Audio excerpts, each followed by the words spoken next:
Across the UK, on DAB+, on YouTube, on your mobile, and on your side. This is Talk.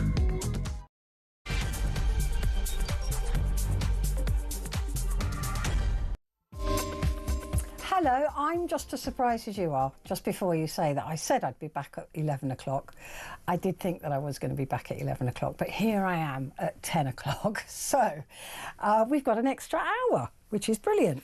Lots and lots to pack into that as well. At midnight, I want to talk to you about a question of trust, because I don't know if you saw, you probably didn't because you have a life, which I clearly don't, Keir Starmer's speech that he made today, and you know, all this absolute, I wish I could use the language that I normally use in the newsroom, nonsense that he spoke about. I've always wanted to sort out child poverty. I've always wanted to do that, and yet right before he was elected, he said, look, we'd like to abolish the two-child cap on benefits, but, you know, we can't really afford to do it. And then when he was in power, immediately, what did he do? He tried to take winter fuel allowance away from old age pensioners. He didn't for 1 second think that he was going to ever lift the two-child benefit cap. We know that. That is a complete and utter fabrication. He's reinventing history. He's rewriting his own history. So, and this speech was full of stuff like that. You know, this is a Britain built for all. This is, you know, we had to make difficult decisions. I fully stand beside my Chancellor. And also, he was talking about what he wanted out of the budget. He didn't even barely mention Rachel Reeves, that she had any part in this budget. So this was all him. And we all know why. We all know, I mean, it's so obvious. We all know that he has put party before country, because he was so worried about being usurped, being thrown away by his own members of his own team, that he had to pacify them. That's what he did. We all know it. And he said he would never put party before country. Country first. He has said it so many times. But that is not true, because what just happened in that budget was a budget to save his and Rachel Reeves' skin. I don't think there's any doubt about that. I think even the leftiest lefty would say, yeah, it pretty much looks like he wanted to make his backbenchers happy. And then he starts talking about how he's going to correct the welfare system. Oh yeah, we need to do that. And then all he talks about is young people. So he talks about those people that are out of work and not in education. He doesn't talk about the millions of other people. He doesn't talk about a comprehensive review of the benefit system. He didn't talk to anything like that. So the questions that I have for you really at midnight in Talkback is one of trust. Do you believe that Rachel Reeves lied? Do you believe that Labour broke their manifesto promise? They're getting all minxy with the words now. Oh, I said the rate of income tax, which actually that is not in the manifesto at all. She also said at one point that freezing the tax thresholds would amount to taking money out of yours and my pocket. So she knew exactly what she was doing.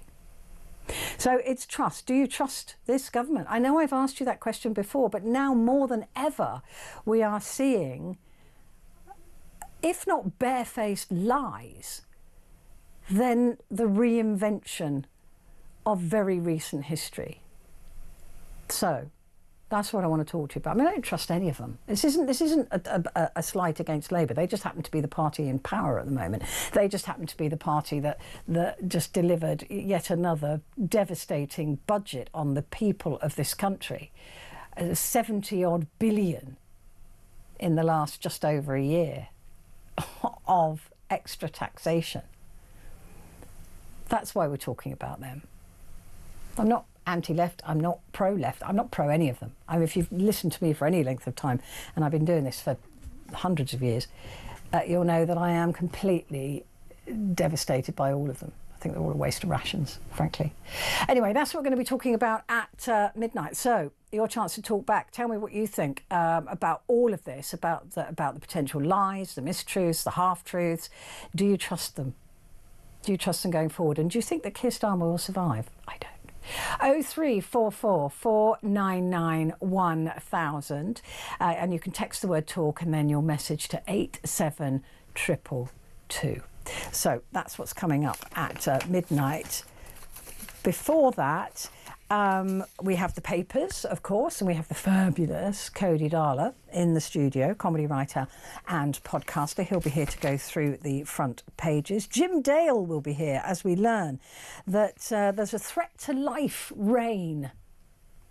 Weather in this country is becoming more and more, well, I was going to say unpredictable, but actually predictably bad, as that was the wettest November in a very, very long time. So we're talking to Jim Dale about that. Jamil Jaffer joins me. I love him. Executive Director at the National Security Institute of George Mason University's Law School. So he'll be talking to us about the military force that is being used against suspected narco-terrorists by the US, and some very startling fresh news that came out of the Washington Post suggesting that they did what's known colloquially as a double tap, which is illegal. So they hit the boat first and then went back for a second strike, which would be illegal. So lots to talk about with that as well. But first, of course, it is the Tulip story. Tulip Siddique was sentenced to 2 years in prison in Bangladesh today. She was put on trial in her absence along 16 other people over corruption allegations. She's facing 2 more charges as well. Both of those come with a life sentence, so we'll be interested to see what happens there. She was found guilty of influencing her aunt, Bangladesh's ousted Prime Minister Sheikh Hasina, to secure a plot of land for her family near Dhaka. Siddique, who lives in London and has rejected the charges, is unlikely to serve the sentence because we don't have an extradition treaty with Bangladesh. But I wanted to know, because she claimed today on the television that this was a kangaroo court, there was no evidence, the government backed her up on that, and she said that the Bangladeshi courts are corrupt. So I wanted to find out about the Bangladeshi legal system and to find out if it really is as corrupt as she says it is. And Michael Kugelman, a South Asia analyst, joins me now. Michael, good to speak to you again. Thank you for joining me. Great to be here with you. So, okay, so her claims are that this was predictable, it had already been decided, it was a corrupt court led by a corrupt legal system. Is she right? Well, I mean, I think that the broader political context in Bangladesh is important to keep in mind when answering that question. For more than a year now, Sheikh Hasina, of course, the aunt of Tulip Siddique, has been out of power. She was ousted, and the government that replaced her has done everything possible to try to sideline her and her family and her allies and her supporters. And in that sense, there has been what I would describe as a pretty politically laden process, a legal process to target those that support her and that are connected to her and that are related to her. So in that sense, there could well be something political to this investigation and to this legal process, for sure. But that said, among other things, I can't speak for Ms. Siddique, but Sheikh Hasina herself and her family are very corrupt. Right, and she was actually sentenced to death, wasn't she, Hasina, for force that was used against student protest, where she was heard to say, or it's believed she said, or something, just kill them, just basically shoot them, use lethal force to quell these protests, and that's why she's facing a potential death sentence. Yeah, that's correct. I mean, it's a separate thing, or indeed, just some days ago, she was sentenced to death in absentia, of course, because she's been based in India since she fled Bangladesh in August of last year. And yeah, according to the UN, up to 1,400 people, most of them peaceful protesters, were killed by her security forces. Um, Now that's a different process, right? That's a whole. And Sheikh Hasina has said that process was not sound legally, but naturally she would say that. Yeah. It is notable that Ms. Sadiq has said that she was never contacted at all by any authorities in Bangladesh. And as you know, the government there in the UK has supported her claim. And if that is true, then clearly there's something wrong with this legal process. Because if it was a credible process, there should have been an effort from Bangladeshi authorities to engage with her and provide her an opportunity to defend herself. But that never happened, according to Sadiq and her supporters. But you say, though, that it is known that the family is corrupt. What is known about their corruption? Well, I mean, looking at those family members that have been in Bangladesh, I frankly cannot speak for Sadiq herself. But if you look at Sheikh Hasina and her family members, the things they did when they were in power in Bangladesh, in terms of accruing wealth and essentially politicizing pretty much every every institution, every government institution that is out there in Bangladesh. I mean, this happened for quite some time. So, I think that there's a lot of clear evidence, and this is separate from repression and all the other very unfortunate things that Hasina and her family did in Bangladesh. But there's a fair amount of evidence of economic corruption and things like that. I would not be surprised if this alleged land plot that we're talking about here, that Sheikh Hasina did do something corrupt in that regard. But I can't speak for what her niece might have done. I just don't know. Interesting point you made right at the beginning of this is that her allies, Hasina's allies, right, the aunt's allies, because Delhi was an ally, of course, of Bangladesh, because they wanted Bangladesh to turn away from China and towards India in terms of trade and all of those other things.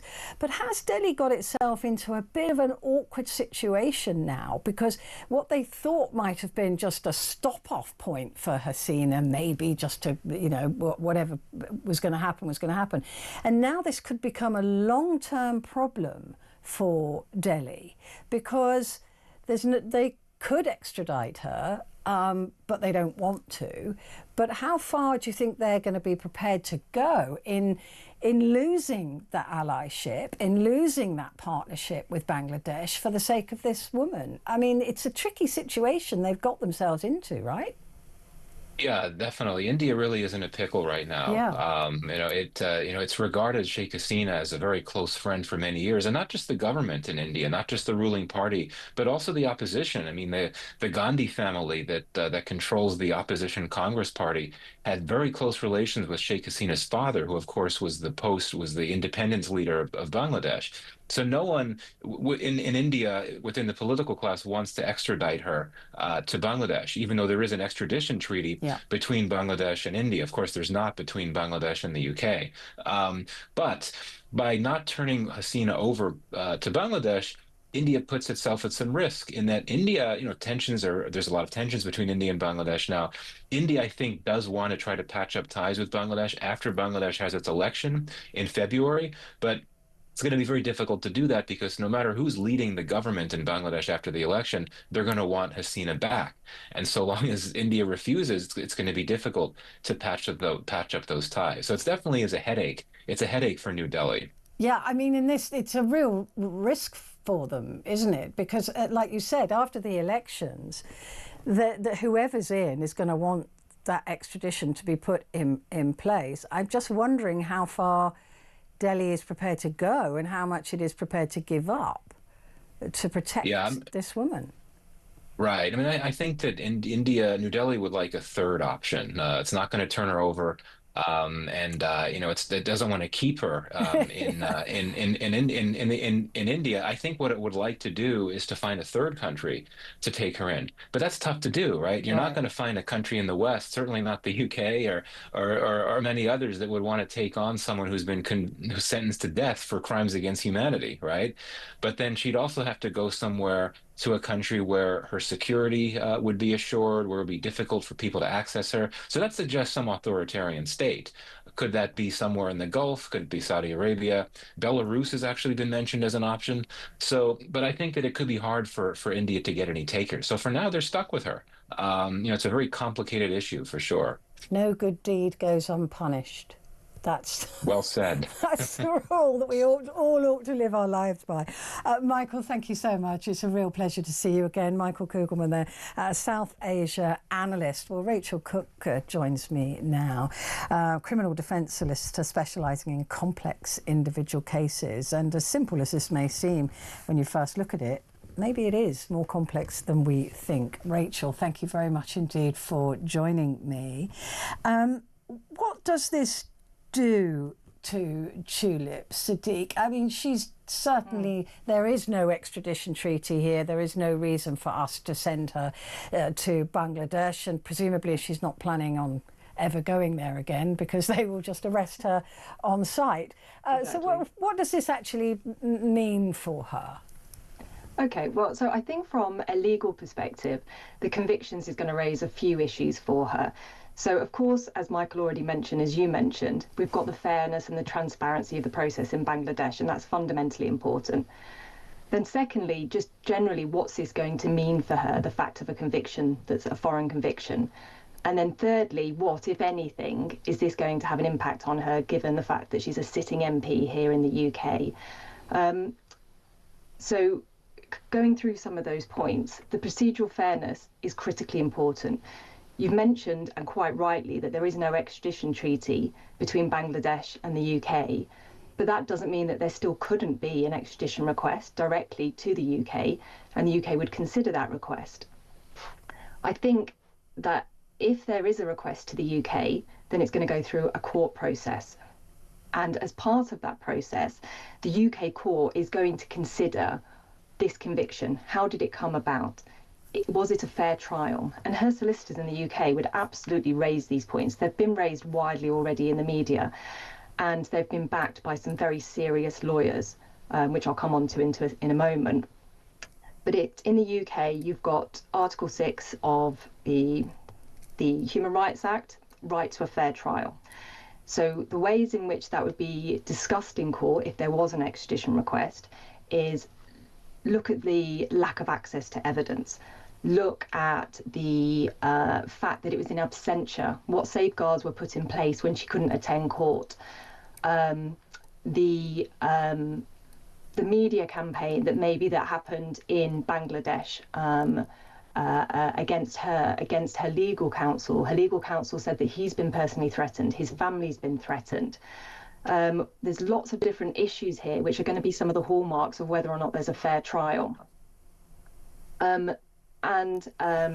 These will all be raised and they will be considered, and none of us can predict what the outcome would be, but there are certainly a lot of things to discuss. Can they ask to see the proof or the evidence that was used to convict her or not?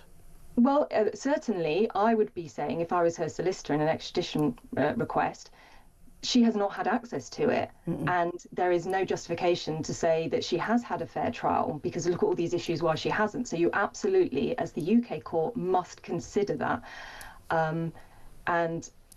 It is, if you look at some of the people, as I mentioned before, some of the legal people who have supported her in an online statement, as Michael mentioned before, there are her supporters and her allies who are saying, yes, this was not a fair process. But if you look at some of the signatories to those statements, they also include people who are on the other side of the chambers to her.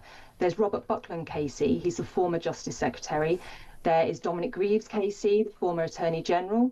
These are Tory ministers, and they have put their signature to a statement raising concerns about the fair trial process that she received in Bangladesh. So I have not seen the papers. I don't know any more than you do, or anybody does who's not sort of read more into this. But certainly on the face of it, there seem to be some serious concerns that any UK court would want to consider. So the possibility of an extradition request is relatively slim. And even if one arrived, there would be a lot of hurdles that the Bangladesh requesting state would need to jump through before there could be any process. She is up for 2 more cases, isn't she? But both of which hold a life sentence attached to them. Obviously, these will go ahead in absentia as well.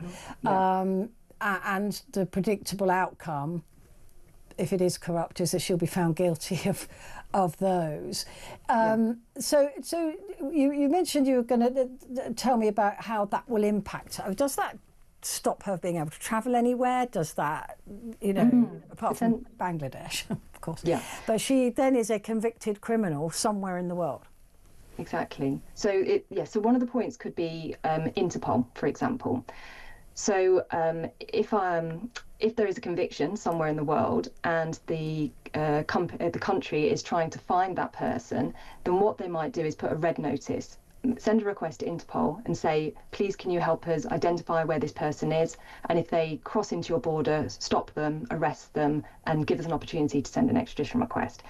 I think this would be incredibly unlikely in this situation, because they already know where she is. She's an UK MP, so she's very public, and already Bangladesh knows where she is.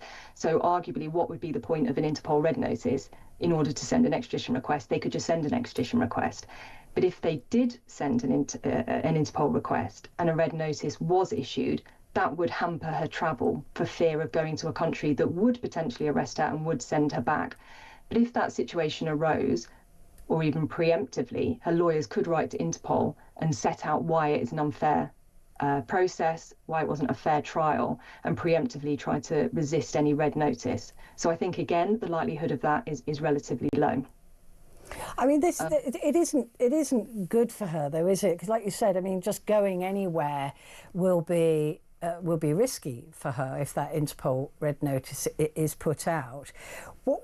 How can she fight back? There's been some talk about the potential of a defamation case against the judiciary in Bangladesh. I mean, that sounds like it would be hideously complicated, but is that something that you would advise her to do?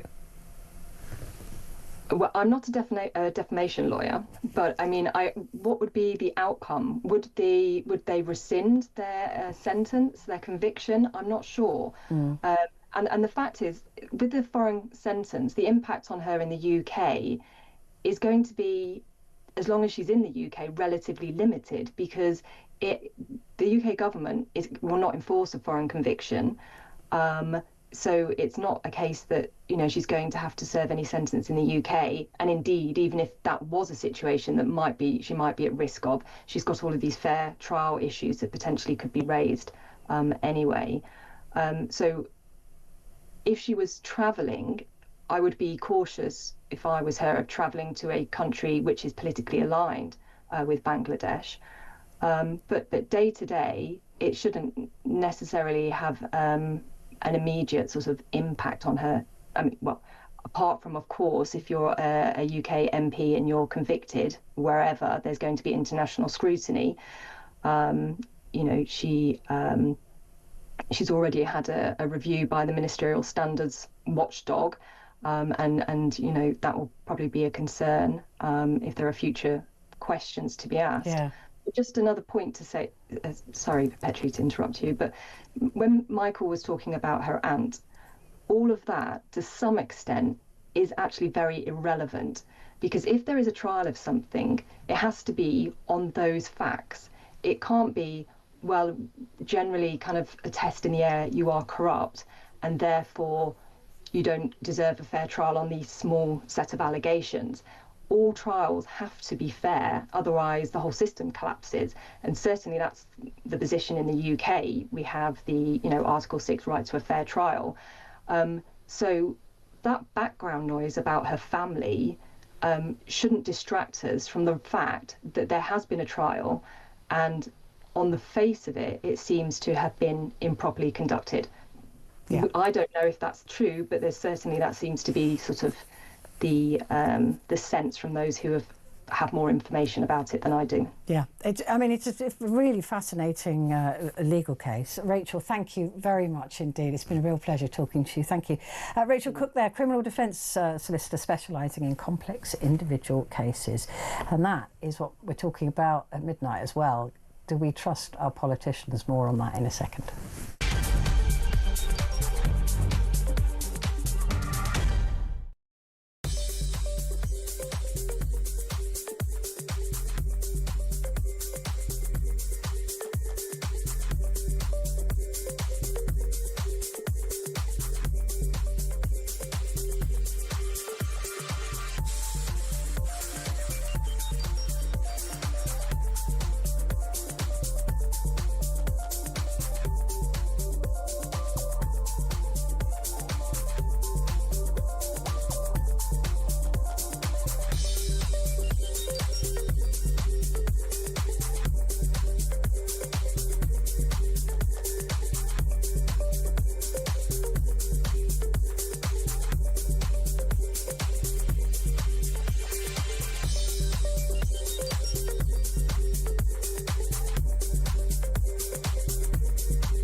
Across the UK. On DAB+. On YouTube. On your mobile. And on your side. This is Talk. Hello there, this is Talk and it is Petrie here with you, and there has been a lot of noise before the budget, since the budget, about being lied to. Do you feel that you've been lied to by Rachel Reeves and Keir Starmer? I mean, as opposed to just being fobbed off or being, I don't believe a word any of them say anyway, to be perfectly honest with you. I take everything with a pinch of salt. But it does seem rather specific this time, doesn't it, that there was a lot of shenanigans going on. And the fall guy, of course, is the boss of the OBI who had to quit today. But has he taken the heat off Rachel Reeves a bit? I don't think so. And if Rachel Reeves goes, will that take the heat off Keir Starmer a bit? I don't think so. I think they're in it together. If you heard Keir Starmer's speech earlier on today, I just literally wanted to throw things at the television, but the only thing I had was the cat on my knee and the dog at my shoulder. I didn't want to throw them at the telly. So, but I did watch it and think this is all just such a load of rubbish. So where are you in your faith in politicians? Where are you in your faith in this Labour government? Do give me a shout.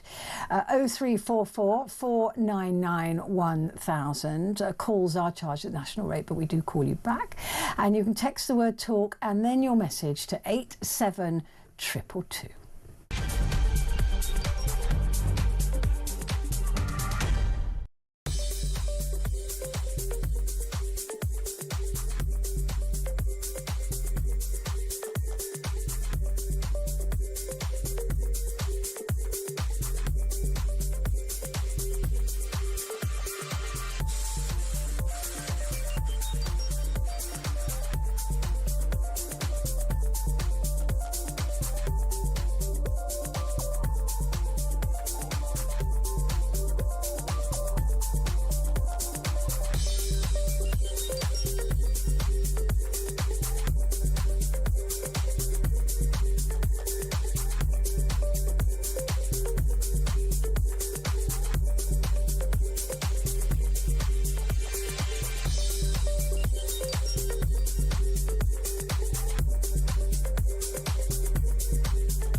Across the UK.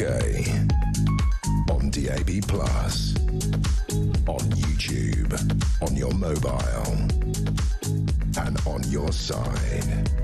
This is Talk. Hello there, and a good evening to you. This is Talk, and it is Petrie. And coming up, we're going to be talking about the weather. We Brits love nothing more, do we? But this time, the weather, it's pretty bad. So we'll be talking about that risk to life weather report.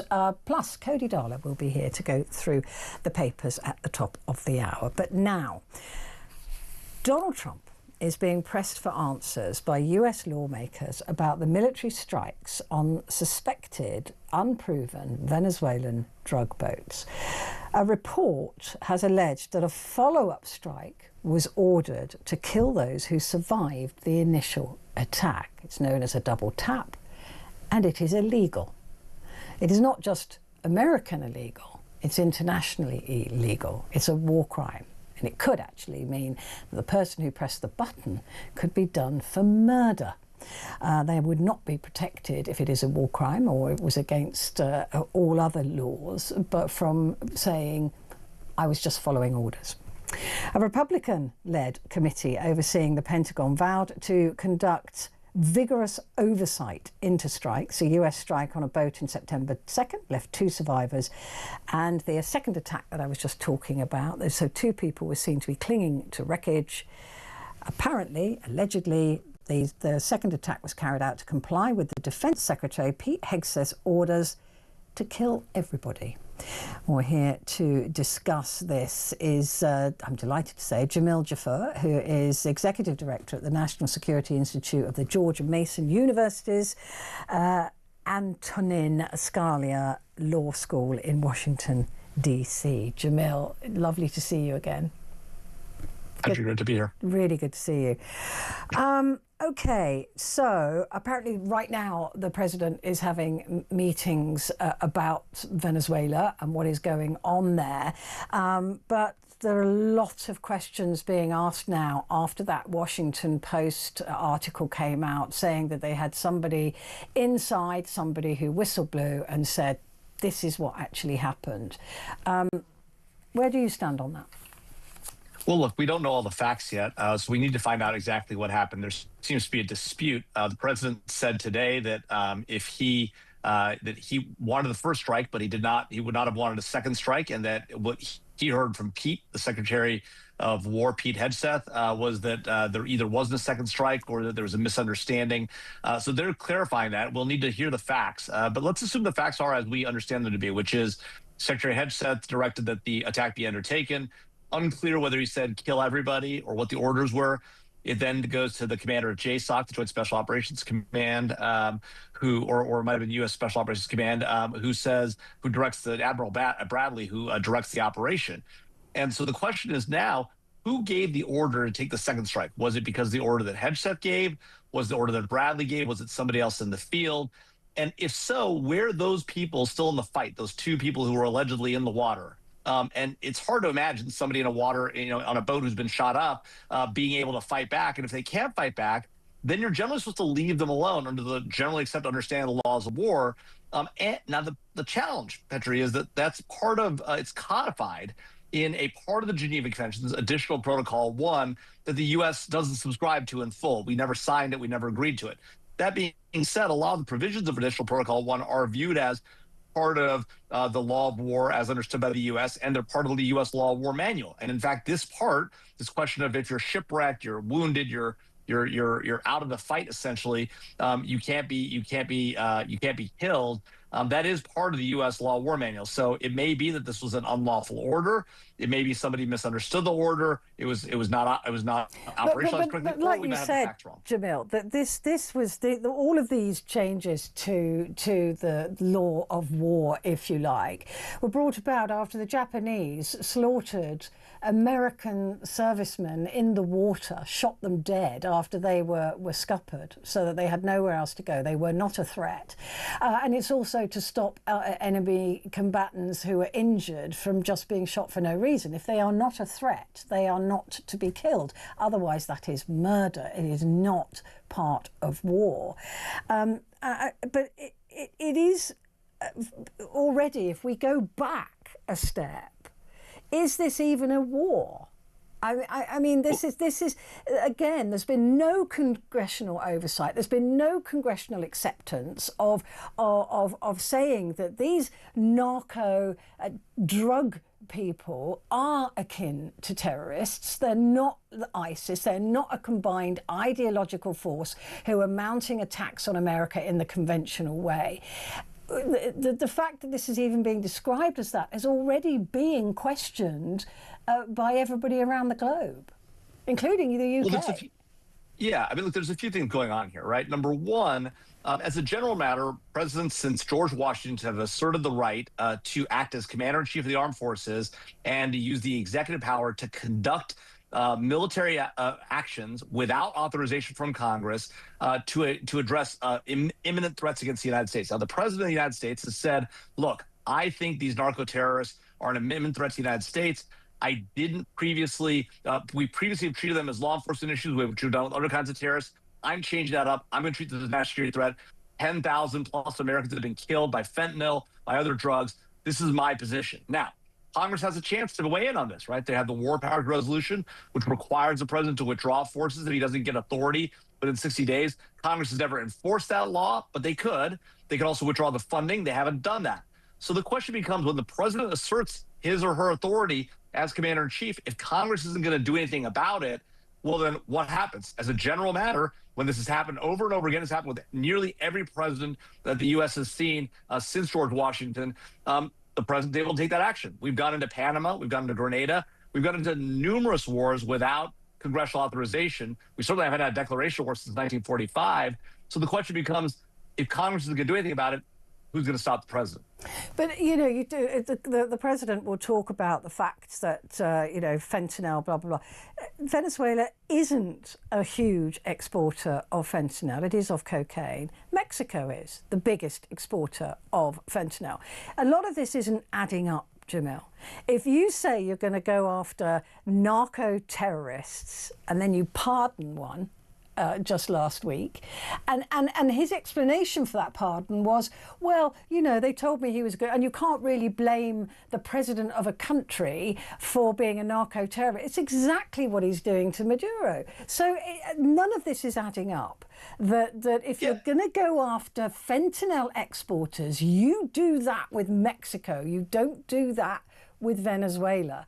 Is anybody buying this? Well, look, I mean, the president's asserted a rationale. Whether we buy it or not is a different question, right? But we can talk about that, right? Look, the reality is that the fentanyl problem isn't even Mexico. It's coming through Mexico. It's really China. And so if we're going to go after anybody, we should go after the Chinese for fentanyl. That's number one. Number two, there is still a cocaine problem coming from Venezuela. It's a serious problem. We've taken out the leader of Panama in the past. We invaded Panama to take out their leader to bring him to face charge in the United States for being a drug kingpin. So we've done this operation before. By the way, that was without congressional authority. Before pardoning him. Longer conversation, right? Honduras, obviously a different story, right? That obviously is unclear. Why would you conduct a war on terrorism, or sorry, a war on drugs, go after Mexico for letting fentanyl through, go after China, go after all these other folks, and then actually pardon a convicted drug dealer who went to go to jail for 45 years for creating a cocaine highway? That does seem completely inconsistent. You know, hard to explain, but at the end of the day, the president's asserted a rationale here. If Congress wants to stop him, by the way, they have plenty of tools to do that. They're choosing not to. That's the challenge here. And if the president wants to act and he acts and nobody stops him, it's kind of like a tree falling in the forest. It's an interesting question. Yeah. Doesn't really matter much. Can Congress force the Pentagon to release the full video of that exchange, or not even exchange, the first bombing of that boat, missile of that boat, and then the alleged second? Can they force the Pentagon to release that, or will the Pentagon say, no, it's top secret? I mean, they won't get away with that. Yeah, members of Congress have security clearances by default, by their position, right? They have top secret, sensitive, compartmented information clearances, so they can access it. It can be brought to the House Intelligence Committee or the Senate Intelligence Committee. Members of Congress can go down to the secure compartmented information facility to view the videos. But of course, like with anything, it's a compromise. The president's going to assert these are national security protected materials. The Bush administration did that. The Obama administration did that. The Biden administration did that. So the Trump administration is likely to assert national security and say, we're not going to give you the tapes. But it becomes a negotiation. Do you want to get bills through? Do you want to get people confirmed, right? And if Republicans can hold the line, they'll eventually get those tapes. They'll be able to view them and make a decision for themselves. They're already conducting oversight hearings. We'll see how that goes. And of course, in the course of those hearings, they can also subpoena members of the executive branch and the like and try to enforce those subpoenas. The problem, of course, is the place you go for enforcing those subpoenas is the U.S. attorney in D.C. appointed by the President of the United States.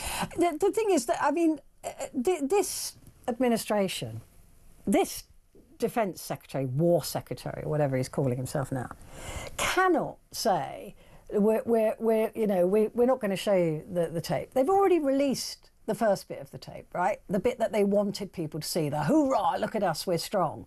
They've a blow-by-blow account of the stuff in Iran and Yemen and other places. This is the most talky defence organisation that we've ever seen, and they've put out videos. How can they now say, oh, because of national security, we can't release that last 7 seconds of that tape? Because then that speaks to what was on that last 7 seconds of that tape, right? Well, it certainly does. And I mean, that's the question. That's exactly the pressure they're going to face. You know, they faced pressure on the Epstein files. They finally collapsed on that. You know, the Bush administration faced pressure on this, on the enhanced interrogation program, on the surveillance programs. Those eventually came to an accommodation as well. So I think what you're likely to see here is some sort of an accommodation. You probably are likely to see the release. And if the video is, as people say, that there are two men in the water holding on for dear life and a strike takes them out, I mean, that's going to be very hard to defend. There's going to be a lot of pressure on somebody to take the fall. And then the question becomes, do they put this on Admiral Bradley? Do they put this on the Secretary of Defense?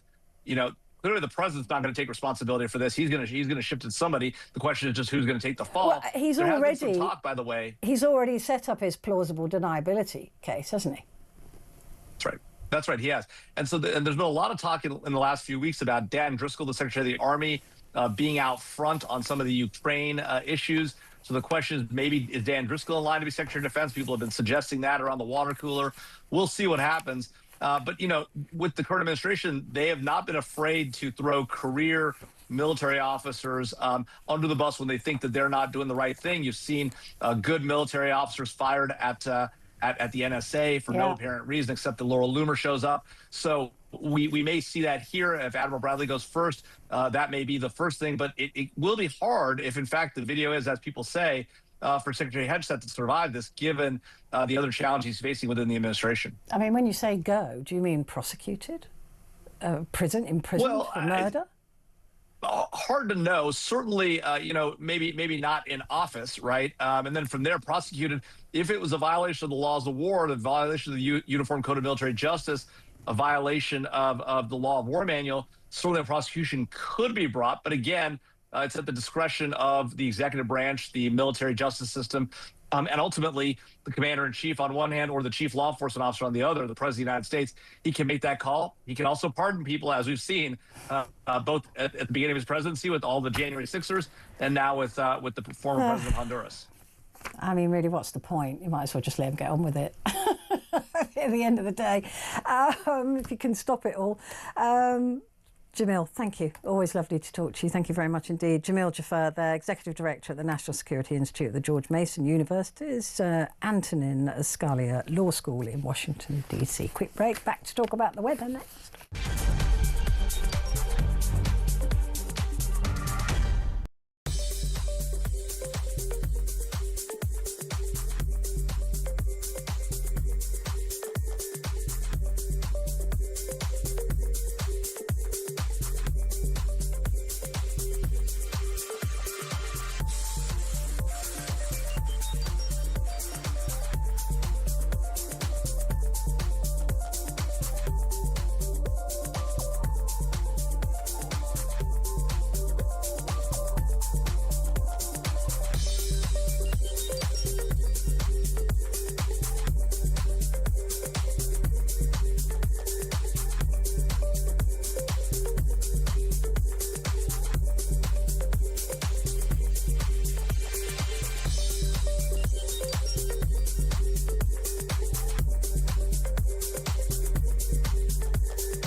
across the UK, on DAB+, on YouTube, on your mobile, and on your side.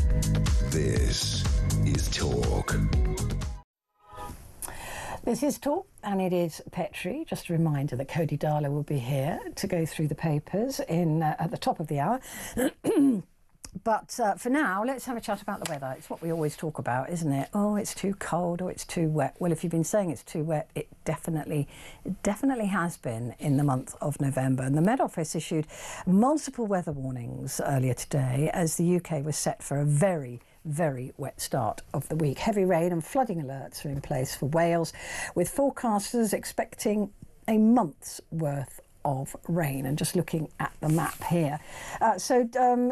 Joining us now to discuss this is Jim Dale. He's a senior meteorologist at the British Weather Services and co-author of Surviving Extreme Weather. Good to meet you, Jim. Yeah, hi, Petrie. Hi. So look, we had this warning that this weather, it was going to be fairly devastating, floods, warnings in place, danger to life, actually, warnings in place. Was it as bad as we expected it to be, or could it still be? Well, it's still unwinding, to be honest with you. I mean, there's still a fair amount of rain. I'm going to say central southern England, just moving into London at the moment, also across Scotland. But I think the main threat was South Wales. That's where the amber warnings were. It's moved away from there now. And what happens in these situations is you get the rain.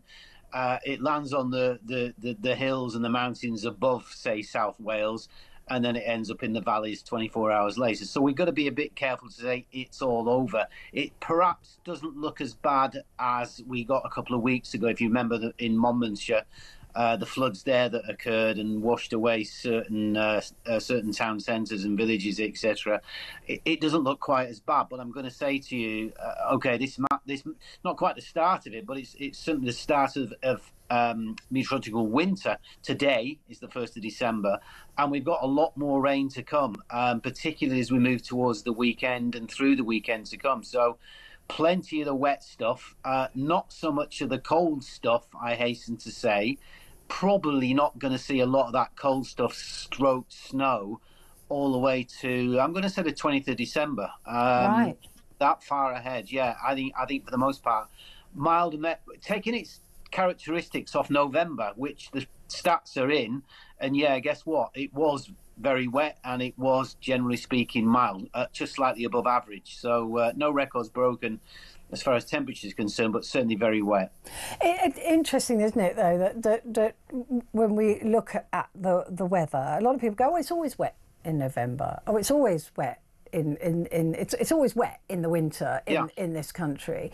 But does this seem out of character? This does seem to me to be more wet than I've known it, or maybe I'm just getting old. No, you're not. Back with rose-coloured glasses. You're getting experience. That's what you're getting, and that's what we get in our own jobs. Look, I'll tell you what's happening. You're quite right. October, November, a little bit of December. Generally speaking, the wettest months of the year on average. So you get that kind of anyway most times. Now, we've been through a summer and a spring of drought conditions, extreme sunshine, and by that I'm talking record sunshine, and near on record temperatures as well. So this is the other side of the coin. And when I talk about coins, this is what's written on the back of the coin as far as climate change is concerned, that we would see once we approach into autumn and stroke winter where we are now, that we would see that excess of, on top of the average, rainfall. That's what Monmouthshire got, without a question. And if we take ourselves further afield and look at, for example, Southeast Asia, a different part of the world completely, but Vietnam, Malaysia, southern Thailand, and of late Indonesia, very many parts of Indonesia, absolutely devastating floods there. The same thing is happening in terms of the excess water held in the atmosphere coming off the warmer than normal oceans. So yeah, you're not getting old. You're seeing what's happening, and that's very true. With the UK and the flooding that we're seeing, I used to live in Monmouth, so looking at those images was actually quite startling. Although it is on quite a hill. Monmouth town.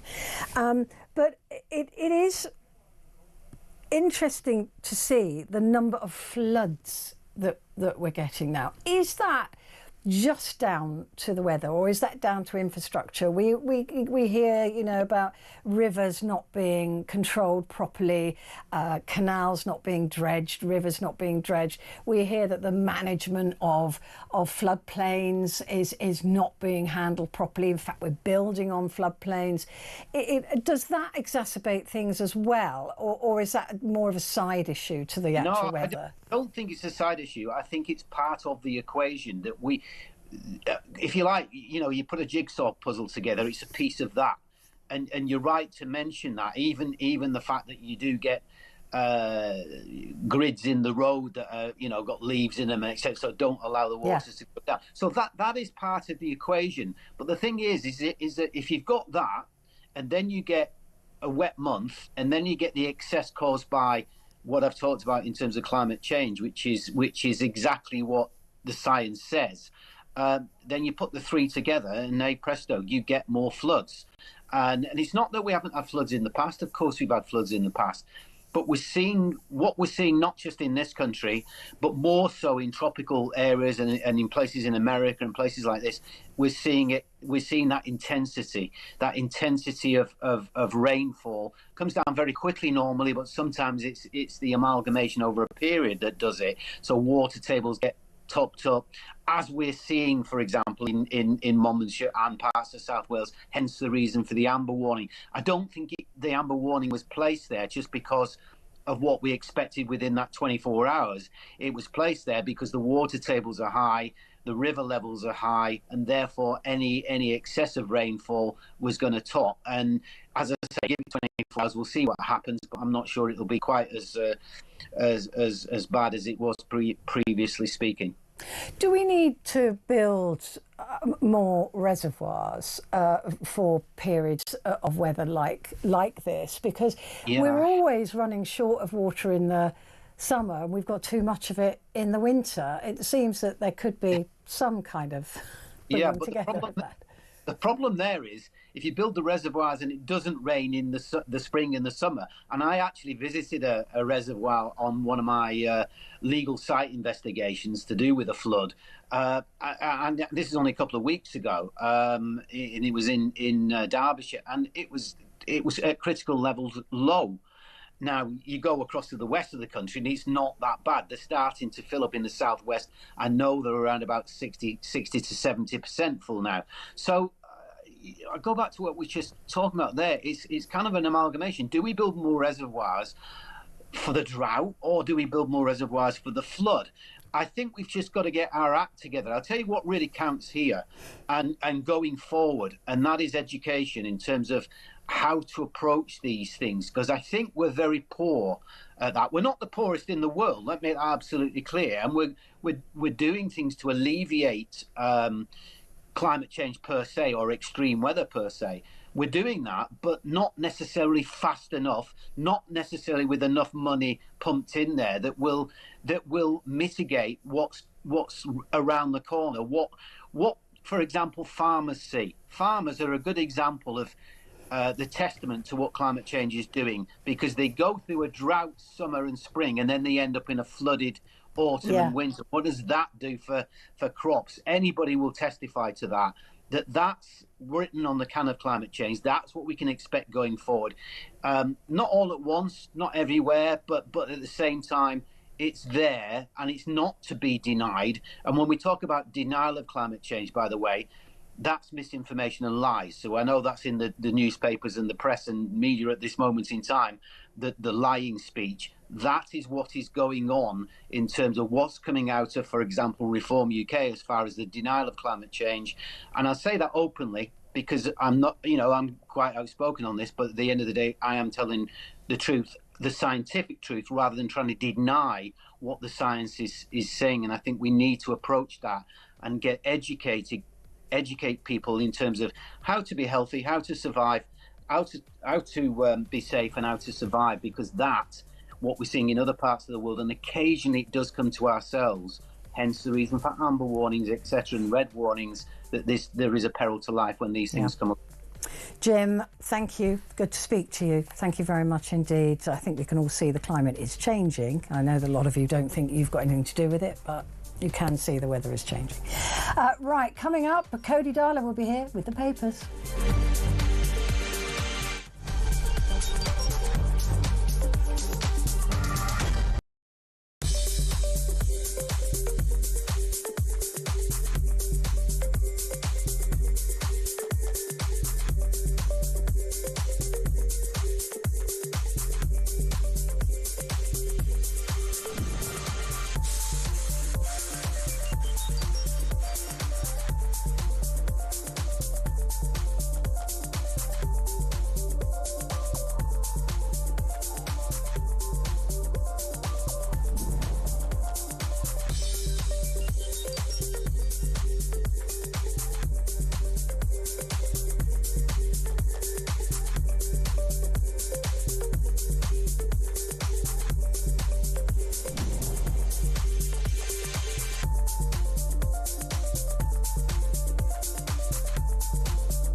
Across the UK, on DAB+, on YouTube, on your mobile, and on your side. This is Talk.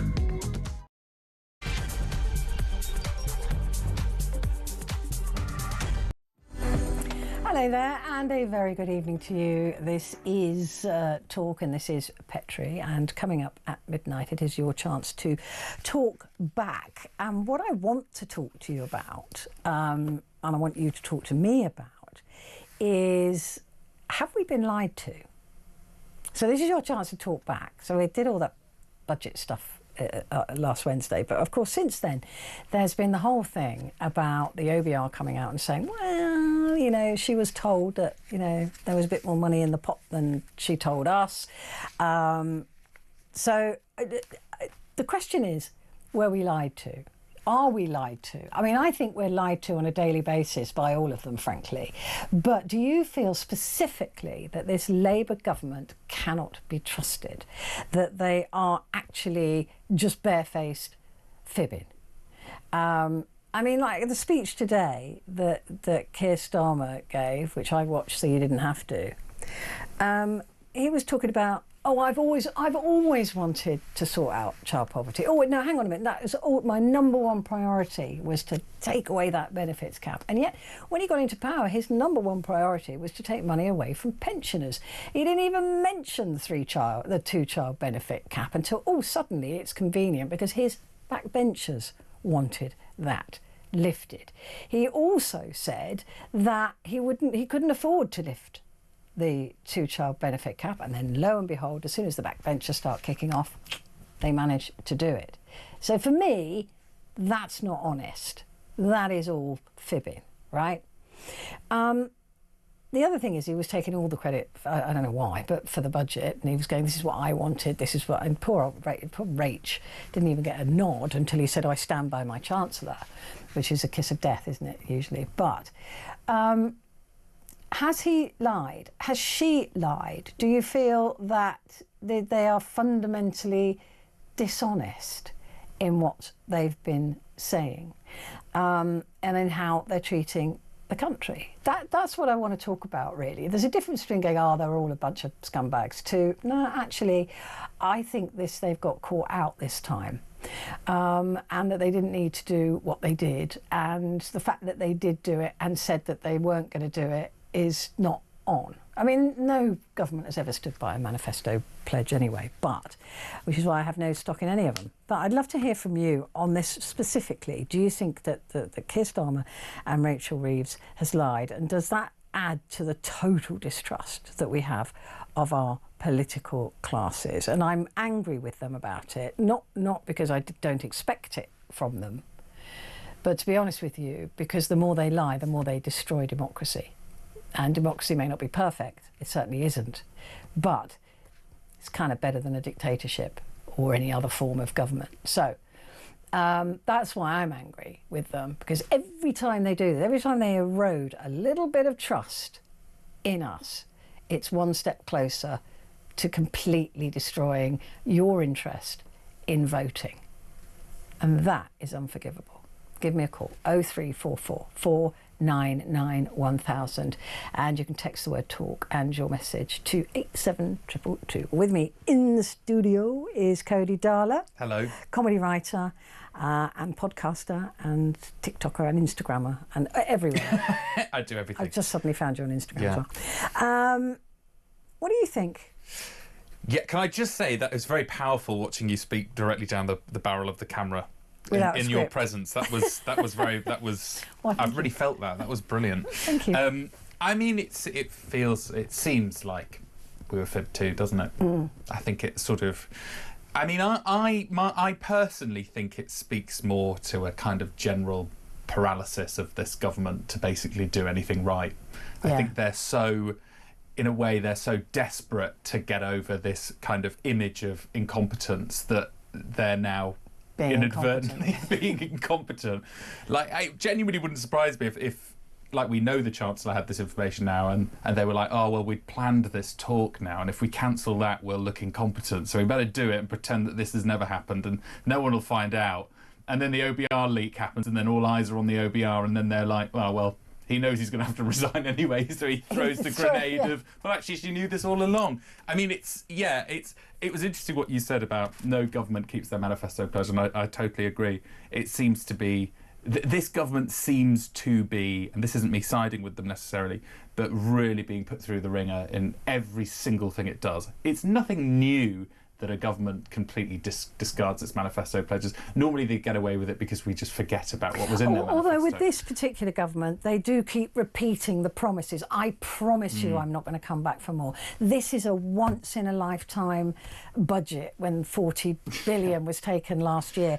I'm not going to come back and ask for more. I've sorted out the governments. We've now underpinned everything. It's all been sorted out. I don't need to come back for any more. So it's this repetition, and Keir Starmer saying, I will never put party before country. And that is exactly what he appears to have done. Yeah, they're experts in creating rods for their own back. Really? I don't know why. I've never known a government so bad at it. I mean, at least if you're going to lie, don't keep repeating the lie. Yeah, it's true. I don't know whether it's just the Tories previously were so incompetent that they didn't even need to try and give this sense of competence, and now Labour have come in. They've not. The last time they were in government was sort of pre-internet age. Yeah. And now they're just completely parallel. They just don't know what to do. It's like, I don't know why they're saying these things. I don't know if it's them trying to take control of the narrative by kind of, saying these things over and over again. But like you say, the only problem is that the economic reality sets in and they can't do it. And so they either look completely dishonest, or that they're just incompetent. I mean, it might be, this is beginning to look like a mixture of the two things. I don't know which is worse, a dishonest government or an incompetent one. Yeah, I mean, the all the promises that have been made and made again, it just seems, and like I said, Cody, my biggest fear for this is that erosion in trust, because it is so basic that if somebody's sitting at home now or in their car and they're going, do you know what, I'm not going to vote. I'm not going to vote because they're all a bunch of liars.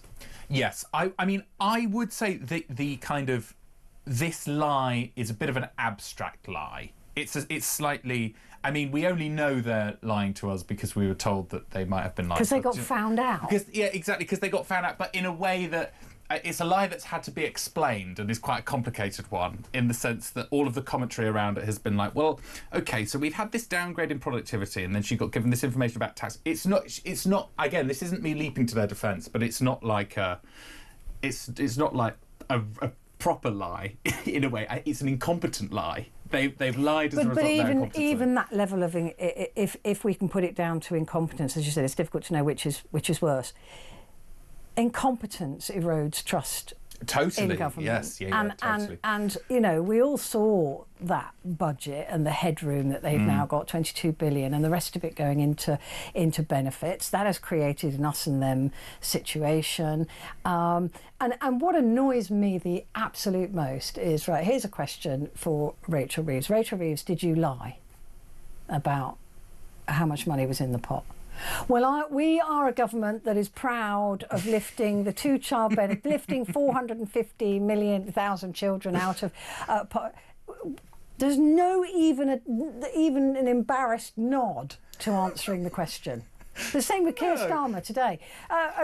So Keir, is your government guilty of incompetence or lying? Well, we are the government. I'm proud to say I've always wanted to fix child poverty. That's all of them, isn't it? No, but that's what I'm saying. But that is all of them. Yeah. And that it doesn't make it any better. No, it doesn't. It doesn't. But I don't interview politicians anymore. Because I am sick and tired. I had a fight with Ian Duncan Smith one time. A fist fight? No, verbal fight, okay. Which I won. and I said to him, I said, no, John, I can play that back to you. We can play it back to you where you just laughed at the idea of youth unemployment. It was some years ago. I can play it back. And they were frantically trying to find the clip, and he then refused to ever be interviewed by me again. The Mayor of London won't be interviewed by me again because I just told him that he was talking rubbish and that nobody wanted to hear what he had to say about football matches, and they wanted to talk about the stabbing of young people, and he had a fit about that as well. So there's no point interviewing them. I can't be bothered. No, and that in itself is an erosion of democracy.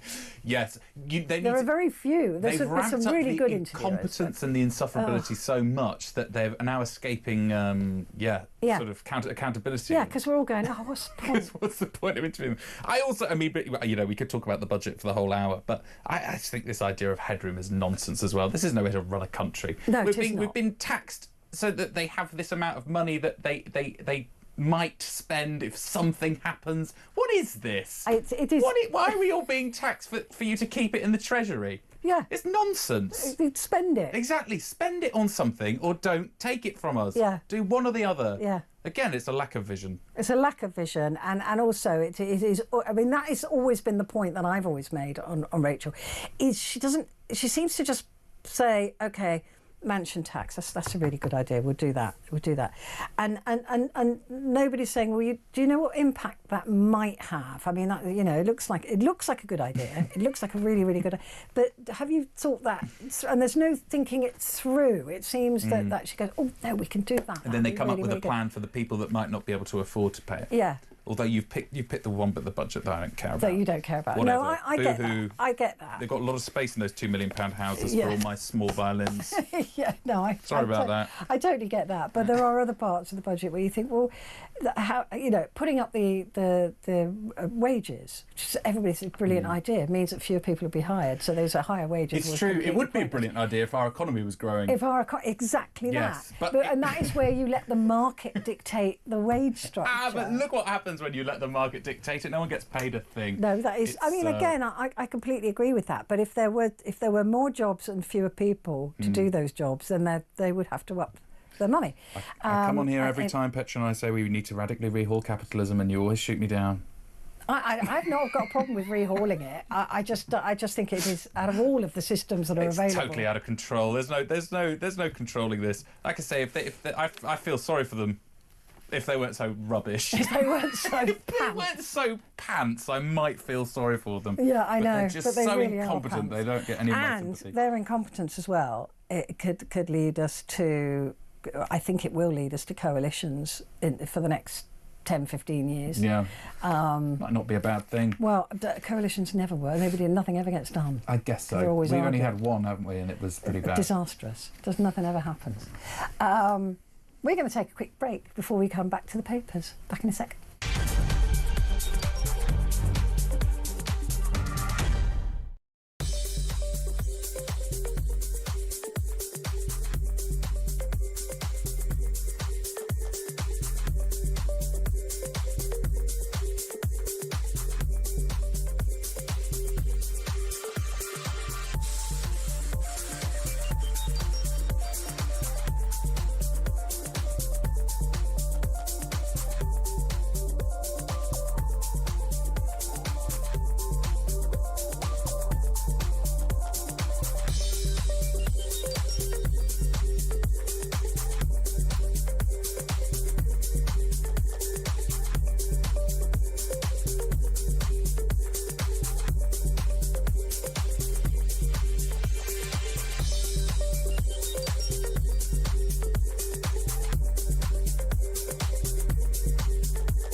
Across the UK, on DAB+, on YouTube, on your mobile, and on your side. This is Talk.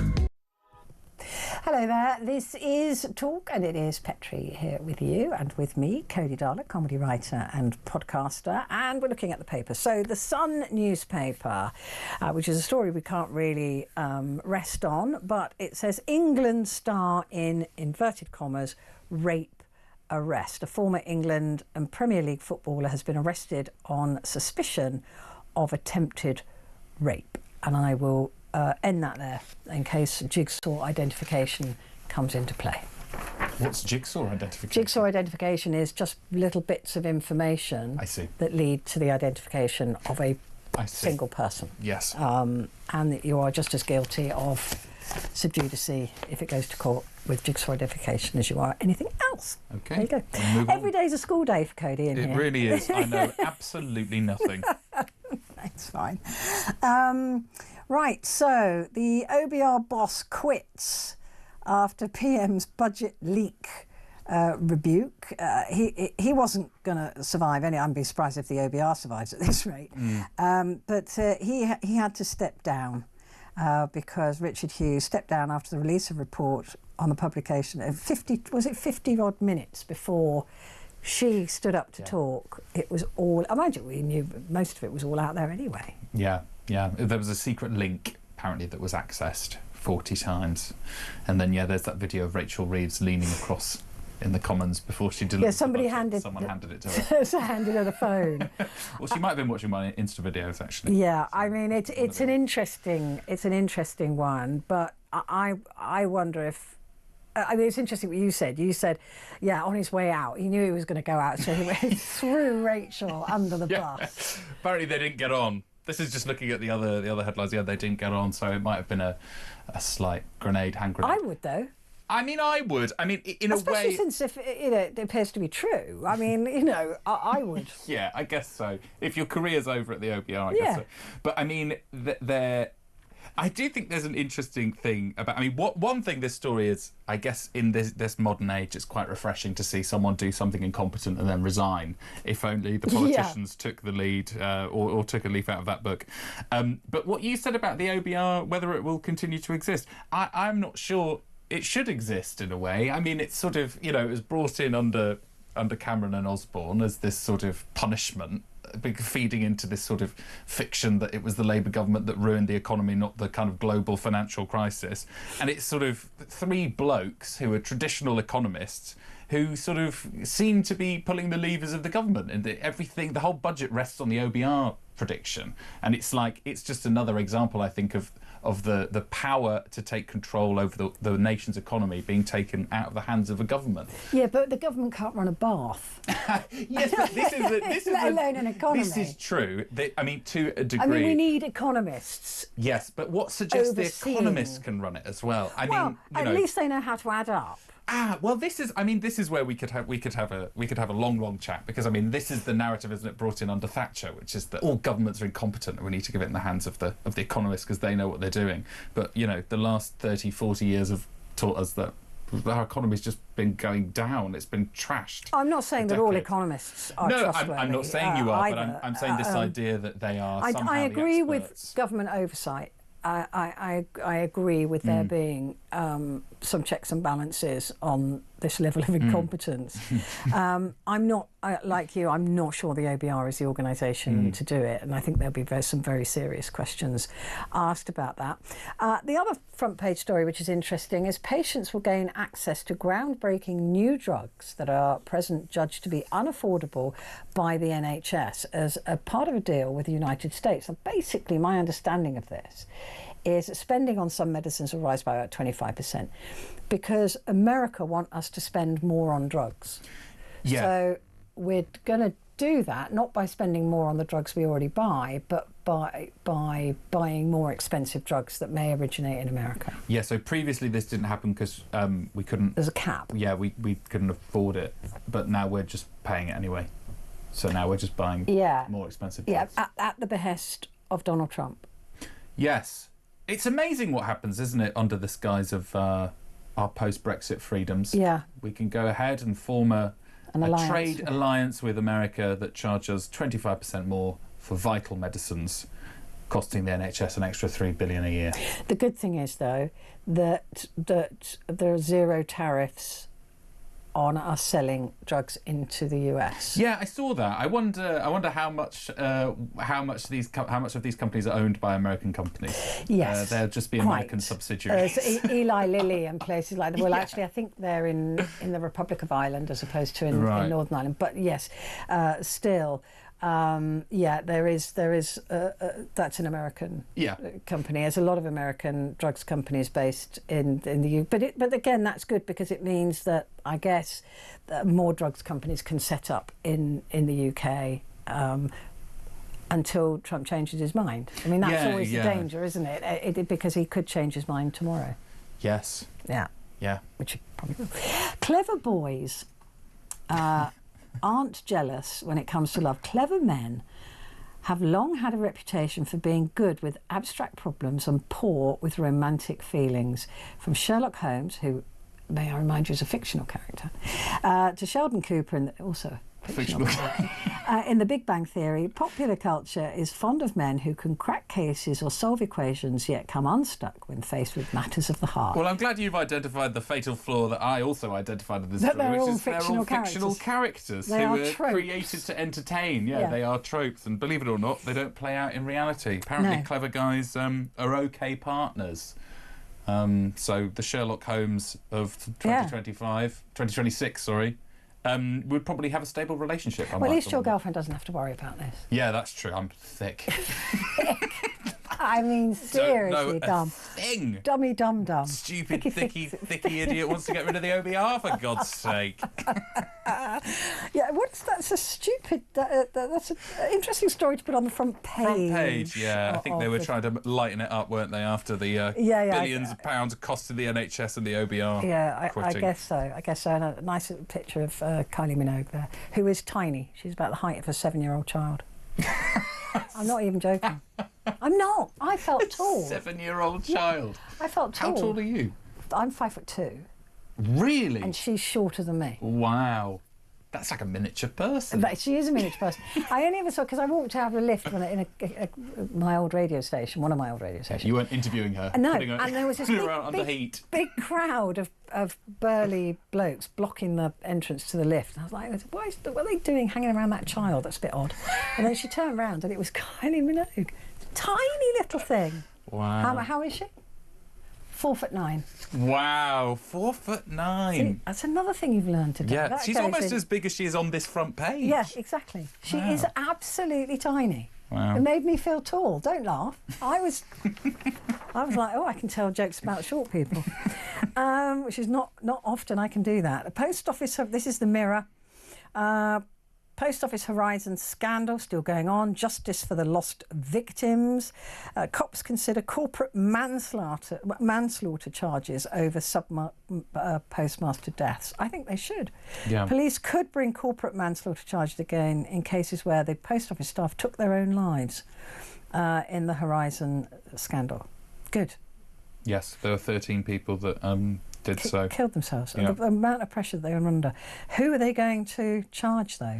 Yes, quite interesting. Who will it be? Will it be, the computer company? Will it be the government? Will it be the IT system? Will it be, who will it be? Post Office? Fujitsu? Who knows? If it's the Post Office, it'll be us paying. Well, it's a private company now, isn't it? Part of it. It's very complicated. Is it? Yeah, Post Office counters and Post Office and Royal Mail. Don't ask me where Right. that begins and ends. We still own the desks. I think. Yeah. I think we might own those. Those The stamps. outside where they put the newspaper front page. Oh, yeah, we I own think we those. own those. That's why they're all creaky and rusty. I see. I think they're the only thing we own now. Now PM admits seeking closer links to the EU. Sir Keir Starmer has vowed to seek closer ties to the EU as he blamed Brexit for the disastrous economy under Labour. Listen, we know that we've lost billions by coming out of the EU, and I think a lot of people actually, dare I say, if it was repeated now, I think the Remainers, with hindsight, the leavers with hindsight would become Remain. You mean now that we know the reality of leaving, which we weren't told when we were asked to vote? Everybody was lied to. I blame. Yeah. I don't blame people who voted to leave because they all were lied to. In fact, it was ruled illegal. The whole referendum was ruled illegal. And had it not been an advisory, it was an advisory thing that we could have scrapped it. Yeah. But because it was an advisory referendum, it had to stay in place. But it was ruled an illegal referendum because of all the lies that were told on both sides, actually. I know. Well, this Express front page is, it seems to suggest that the economy has only been bad since Labour came in, which is obviously nonsense. And then their subtitle is "Fury as under fire Starmer claims Brexit deal has significantly hurt our economy," which seems to suggest that they're saying that Brexit hasn't hurt our economy, which we know is total nonsense. Well, we know that it hurts everybody. It hurt everybody's economy. Yeah. And there's Celia Imrie on Yes. the front. I love her. I know, she's great. Did you watch Traitors? I No. did. You did? Yes. She was great, She wasn't was brilliant. yeah. Can't believe that Alan Carr murdered her in plain sight. I know. Horrified. Yeah. She shouldn't have sat next to him. She'd have been fine.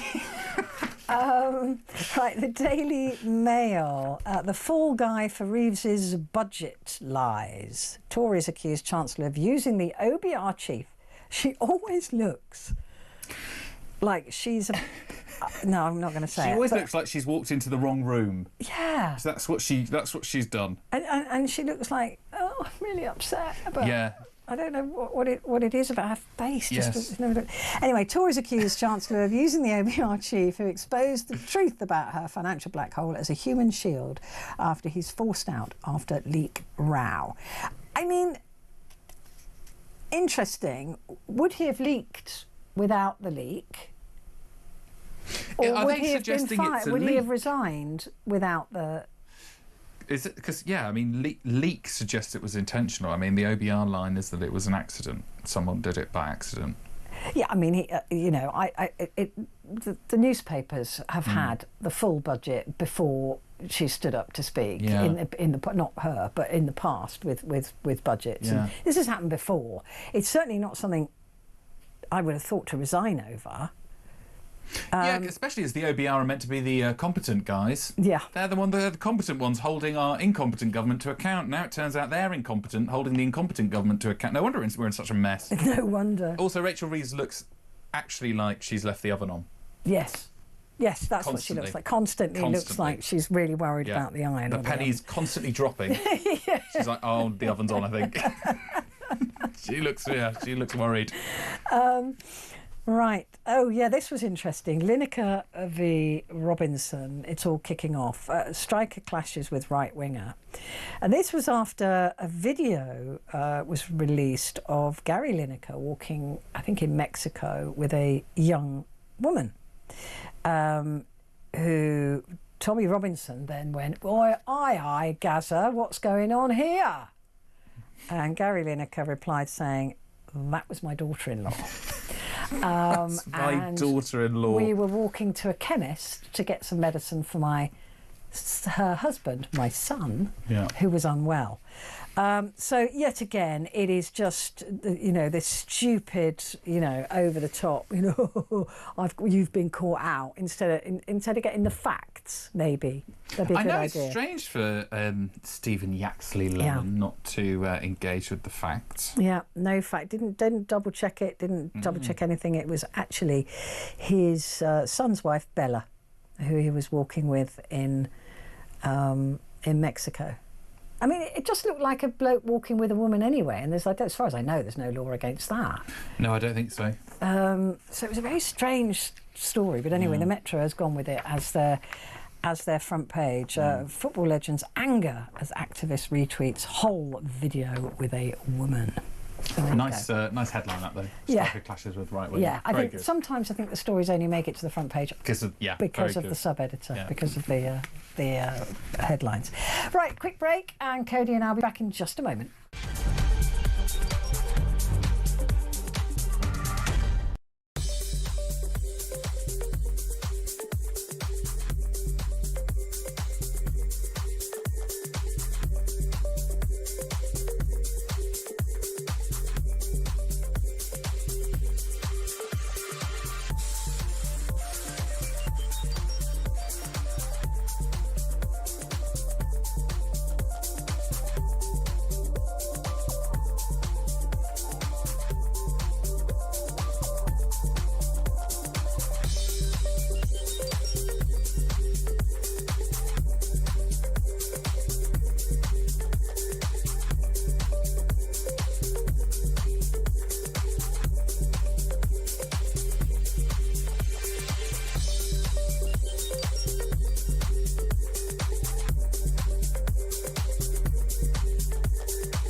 Across the UK, on DAB+, on YouTube, on your mobile, and on your side.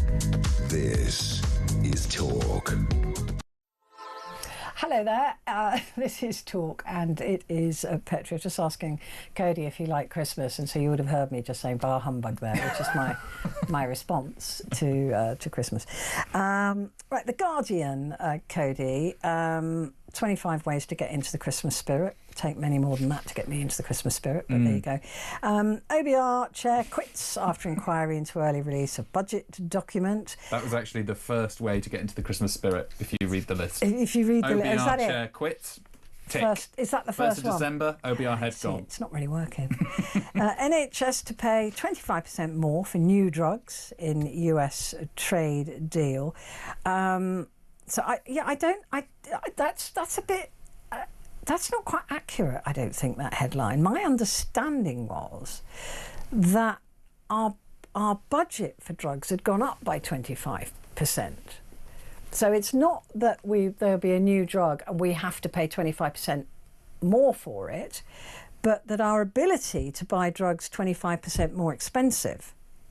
Yeah, The Guardian is saying available. it's a drug pricing deal. So that's not quite right, because reading that headline, NHS to pay 25% more for new drugs in US trade deal, looks to me that the suggestion is that we will pay 25% more for those drugs against what they actually cost.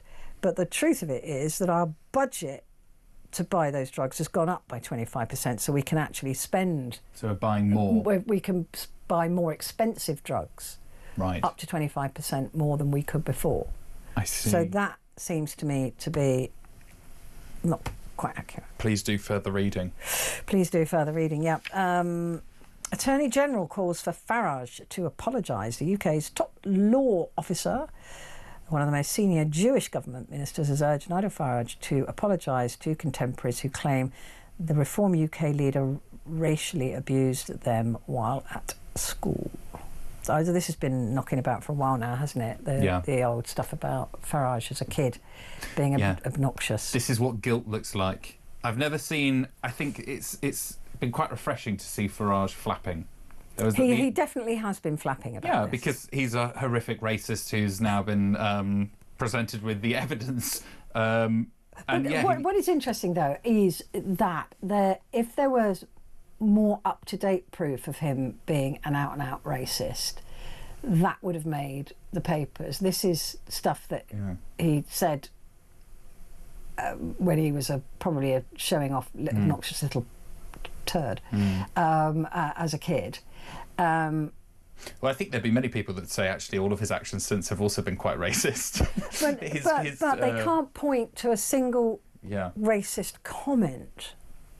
Apart from these, when he was a kid. I mean, there's a way for him to have comported himself. Yeah, he should have just said, "Yeah, I probably did say this." I'm sorry. Or he could have said something even less explicit than that. Just say these. If anyone had said these kinds of things, that would be horrific. And if anything I had said in the past goes anywhere near that, then I humbly apologise, but I have no recollection. But the fact that he's been stumbling through these interviews like the incompetent racist he is shows that he absolutely said these things. Totally. And also you can so clearly see the through line between that precocious little racist turd to the man that he is now. He's entirely consistent. He's just now policing the slurs that he uses. His actions speak louder than words, Petrie, if you ask me. So, when you come and do the papers again, don't sit on the fence. Can you just please tell us exactly what you think? Because there's nothing more annoying than that sort of political answer where you don't answer. Right, the OBR chief forced out. This is the newspaper. Oh, the top right hand side there, the story about Paddington Bear. Shelling out for the bare necessities. This is getting absolutely rave reviews. Yes, yeah. You won't be able to buy a ticket for decades to see this. Do you think it's the new Hamilton? I just think, look at that. So I know. Sweet. So they have an actor dressed as Paddington and then someone operating a mechanical mouth. Yeah. Amazing. Yeah. So they have somebody who does the physical. Yeah. And somebody who does the voice and the mouth. That's amazing. Apparently it's just everybody is just saying that it is wonderful, that it isn't, and it's so nice, just a nice story of the Paddington and the Paddington Bear costume is delightful. Yeah, it looks amazing. Yeah, please look after this bear. But he is an illegal immigrant. Just want he to is. Yeah, stop the boats. I mean. But the on the Eye's front page though, it's quite interesting because their framing of the OBR story is that he's been forced to quit. Yeah, he has, because that was absolutely survivable. Yes, releasing the budget early, because it's been done before. Yeah, it is survivable. So he's been forced out, and I wonder why. What else has been going on? That's what I want to know. The Daily Telegraph, Lammy, victims of court delays, Trump tradition of jury trials. First of all, Mr. Lammy, it's not a tradition, it's a right. Yes, he actually in this article he quotes the Magna Carta, which is obviously the kind of the first time we had jury trials, or the first, the blueprint. The blueprint of jury trials, and he actually quite cunningly draws attention to the fact that the Magna Carta also kind of protects someone from having or rather legislates for someone to have a quick trial. So he's saying actually because of the length of time this backlog is taken, that would actually contradict a different right in the Magna Carta. I mean, this is not. It's never done the population of a country any favours to get rid of jury trials. No, I'm going to sit on the fence again and say that this is absolutely pathetic. This idea that we no longer can afford justice This I idea agree. that you only have to just get rid of trial with your peers, which has actually... And let some fuddy-duddy old judge who knows nothing. I mean, before you even get... I mean, there was an article the other day, and I think it may have been The Guardian, it may have been elsewhere, talking about how a jury has been proven to be the only racially unbiased part of the judiciary. So... and juries are not the reason that there is a delay in justice. Exactly. It's money. It's exactly. Yeah. Totally. Just open up more courts. And again, it really hacks me off when these politicians and all they can think of is the easiest thing they can do is to remove our rights. Yeah. Stage by stage by stage. And there'll be a lot of people who think, well, you know what, some cases can be tried without a jury, that would be fine. But then then you end up with Russia. Yeah, just one person is making a decision about putting you into jail for 5 years who doesn't like the look of you. I mean, you look like a bit of a thug. Me? Yeah. Yeah. Shaved head, Definitely. bit of a beardy going on. Yeah. I'm a scruff. If you were up in front of the beak and he went, don't like you. Doesn't like my Instas. Yeah, doesn't like my your TikToks. Instas, doesn't like your mickey taking of this fine government that we have. Yeah, totally. Then I you think you could go down. Yeah, I'll go down. I And mean, be a also, lag. when someone in 12, 16 has more rights than we do now, you've got to start asking questions, haven't you? Yeah, it's For really God's bad. sake, Yeah. get a grip. I know. Like you say, this is part of the same dishonesty conversation, I guess. To suggest that getting rid of juries is the only recourse we have is entirely dishonest. It is entirely Just dishonest. shut up. Yeah. No. No. It's not. Absolutely right. And basically, that they should be able to, they're saying that in some crimes, some criminals will have to go in front of a jury, but that's not good enough. Everybody has a right to a jury trial. Exactly. And I think that, yes, these many people are saying, well, it doesn't matter. It would matter if you're going in front of a jury. Absolutely. I think if you're going on trial for something, you'd probably want a jury. I'd rather 12 people decided my fate than one, like I said, bloke who I don't know, or woman I don't know anything about, who I don't know anything about their history and their past, and still the old judges go, well, she was wearing a short skirt. That kind of attitude. Exactly, and it also sort of whether inadvertently rape or wouldn't be part of this. Yes. So that would always be a jury, but. But I mean, it kind of also the idea of a jury trial. I was going to say either inadvertently or advertently. I don't know. It feeds into this idea that we have a neutral judiciary, which we don't. Which we may not exactly. But with a jury, at least you can say, well, okay, you were tried. There's some peers. chance. Exactly. There's a chance. Exactly. Right. I mean, we know there's flaws in even jury trials, but getting rid of the whole thing is just silly and lazy. But what do we make of this? Council houses worth more than $2 million will be spared from Rachel Reeves' property tax. The Chancellor announced at the budget last week that properties worth more than $2 million would be subject to a tax of an average of $4,500 a year. Social housing will not be in the scope for the annual property charge. Yeah. I don't think there's any information in this article, but I'm sure we could wager a guess, Petrie, as to whether these houses that are now worth more than £2 million, ex-council houses, are in private hands, which I think we can probably say they absolutely are. But yeah, they're saying that because they're ex-council houses, they classify as social housing, and so they won't be charged this extra, which I think is nonsense, because if you can afford, even with the fact it's an ex-council house, doesn't really matter. I think it's unlikely that someone who has lived in the same house since the 70s and it still belongs to the council and it's now worth £2 million. But it's interesting that the Telegraph are drawing attention to this, because, I mean, the whole reason we have ex-council houses worth £2 million is because of Thatcher and selling off the council house stock. Absolutely right. So there's a sort of contradiction here, that the most Thatcherite newspaper is somehow claiming that this is an outrage when the only reason it's worth so much. And some of these properties are likely to have been traded into private hands, yes. Likely. Since the EPC certificate was carried out, but the analysis highlights that a sizable number of social houses would cross the £2 million threshold, which is also insane. All of these houses, apart from two, are in London. Yeah, Hampstead and Highgate. 23 properties identified by Hampstead and Highgate, with 15. All but 2 of the social houses that are expensive enough to attract that charge are in London. But if they're in private hands, then they should be subject to the tax. Right? I totally agree. I also think I know there are provisions in the budget for people who somehow own a £2 million house but don't have £4,500 a year, which I don't buy for a second. But yeah, just because it's social housing, of course, pay up. Well, yeah. I mean, if that is the case, then they should have to pay. If by chance you are a social tenant living in a house that you don't own that is over 2 million, then probably not. I agree. Yeah. But if you own it, yes. Well, how many houses are they talking about? They're talking about 110. So you think they'd be able to give That's it quite a lot. That's quite a lot of. But this is the job of a single civil servant for an afternoon to work out This is what I it mean. is. This whole mansion tax, I reckon it will be scrapped because there's no way they're going to be able to carry it. They're not competent enough to carry out any kind of root and branch sort of costing of these houses. And plus, people will just devalue their properties if they're near the 2 million. They'll say they're worth, some estate agent, little brown envelope, it's worth 1.7. Yeah. Until they want to come and People sell would it. sooner give the brown envelope to the estate agent than to the treasurer. To pay the tax. Yeah.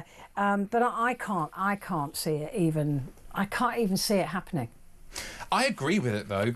I do agree with it. If you've got a big fancy house, then you need to pay more than the rest of us, someone living in a tiny flat. But shouldn't it be somebody who is making billions in profit and hides their money away? Now you're saying what I want to hear. Absolutely, totally. I think it should be. And that's what annoys me about this government as well, is they can do all the broadest shoulders are carrying that, which is absolute rubbish. Yes. Because it's not the broadest shoulders. The broadest shoulders are the millionaires and billionaires who own these businesses in which they don't pay any tax in this country. Totally, yeah. I mean, especially when you have millionaires. But that's laziness. That's laziness and incompetence on behalf of the Labour government. A Labour government not to go after. Yes, or a lack of imagination. I don't know what it is, or they've been co-opted by the vested interests that run the world. But yeah, when we have literally... Yeah, again, more brown envelopes. Yeah, exactly. I mean, but the patriotic millionaire group... They're brilliant. They're fantastic. And they're saying, tax us. We don't need this money. Yeah. Like, the only reason they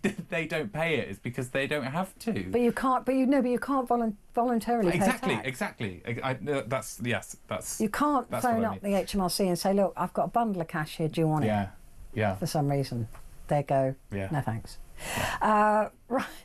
I'd say yes, by the way, if you want my number. Back in a sec.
Across the UK, on DAB+, on YouTube, on your mobile, and on your side. This is Talk. Hello there, this is Talk and it is Petrie here with you, and with me is Cody Darla, comedy writer and podcaster, and we're looking at the papers, and we've got the FT in front of us here, and I've just been talking about the weather in this country, but this is in Asia. These are the cyclones. The number has gone up to 1,000 that have been killed. Rescuers evacuate residents by boat from flooded homes after heavy rainfall in Colombo, Sri Lanka yesterday. Nearly 1,000 people have died, and severe weather continues across parts of Asia, with Indonesia and Sri Lanka amongst the worst hit by heavy rainfall. And landslides. These are the dangerous thing, has been the landslides. And of course, I suspect the infrastructure as well. Lots of houses and buildings being torn down, and they're built out of, local muds. They're good in dry weather, but all of this is absolutely catastrophic, isn't it? Yeah, and I imagine a sort of weather event exacerbated by the major oil and gas companies that have been pumping emissions into our atmosphere for the last 50 years. There was a similar case in, I think, the Philippines in 2021. Typhoon Odette, I think it was called, and the survivors of that typhoon, there were about 1 million people were displaced. The survivors are now taking Shell to court in the UK in a legal first, which is suing a oil and gas company for damage done. Most court cases brought against oil and gas companies, in fact all of them apart from this case, are about future damage being dealt. So on the base of it changing the climate, or yes, on the exactly. base of it changing the land structure, because again, drilling and things like that can I think it's on the basis of these weather events are becoming far worse and more severe. So it's called the Odette case. So interesting. Anyone who's listening who's interested in it should follow it, because it's this story reminded me of that, because it's a part of the discussion that I'm sure many people probably roll their eyes at, but is also quite hidden, which is, we look at the destruction and, yes, the infrastructure that maybe could be better, but this is how they get away with it, the oil and gas companies. We actually don't ask those questions until years later, when the survivors get together and bring a court case. Yeah, but that is true. It's it would be dishonest of us to pretend that there's a lot of climate change deniers in the world, and Donald Trump saying it's just all rubbish and nonsense. But it's clear to everybody, I think, that the weather is changing, and there will be those that say, well, I've just been watching this incredible documentary series. John, what was the name of that? Life on Our Planet. I've been watching that, and the planet has been through, over the billions of years that it's been here, the most ferocious weather changes, and complete destruction of everything apart from a few cells surviving, about 5 times. The worst one was when we were hit by a meteor, so that wasn't weather related. But a lot of them are caused by the planet itself, so volcanoes erupting and things. It's a brilliant documentary series. It's on Netflix. And I just keep looking at it going, how many cycles has this planet been through? That total destruction of everything. I mean, the Great Freeze, where literally half the planet just froze and killed practically everything. And then you've got volcanoes that are disrupting everything, and the heat going up into the atmosphere and things like that. So I think what I'm trying to say is that I am absolutely convinced there is climate change. It would be farcical to assume we had nothing to do with that. But I also think that this planet is more than capable, and has proved to be more than capable, of getting rid of every horrible thing on it every now and then. Yes, yeah. I mean, you're absolutely right. Yeah, like I say, scientifically, factually, the planet goes through different phases. I think it's the rate of change is the irrevocable proof of man-made climate change, isn't it? You're talking about millions of years, and we're talking about 100, 200 years. Yeah, I'm talking about millions, if not billions, of years of. Dinosaurs were on the planet for over 100 billion years. I can't even think about. We've been here for 5 minutes. Yeah. But yeah, I mean, the country has destroyed itself. The globe has destroyed itself several times over, and we're probably due a new one. I think it's time the human race was wiped out. Frankly. Yeah, especially after this budget. I'm not what? Just get a meteorite. I'm Rachel not a Reeves, fan. get a meteorite. I'm not a fan of humankind. I think we're all despicable, horrible Do you think the creatures. dinosaurs had a budget moment? Probably. Yeah, some stegosaurus coming along with a ridiculous mansion tax. It's amazing to look at the history of this planet.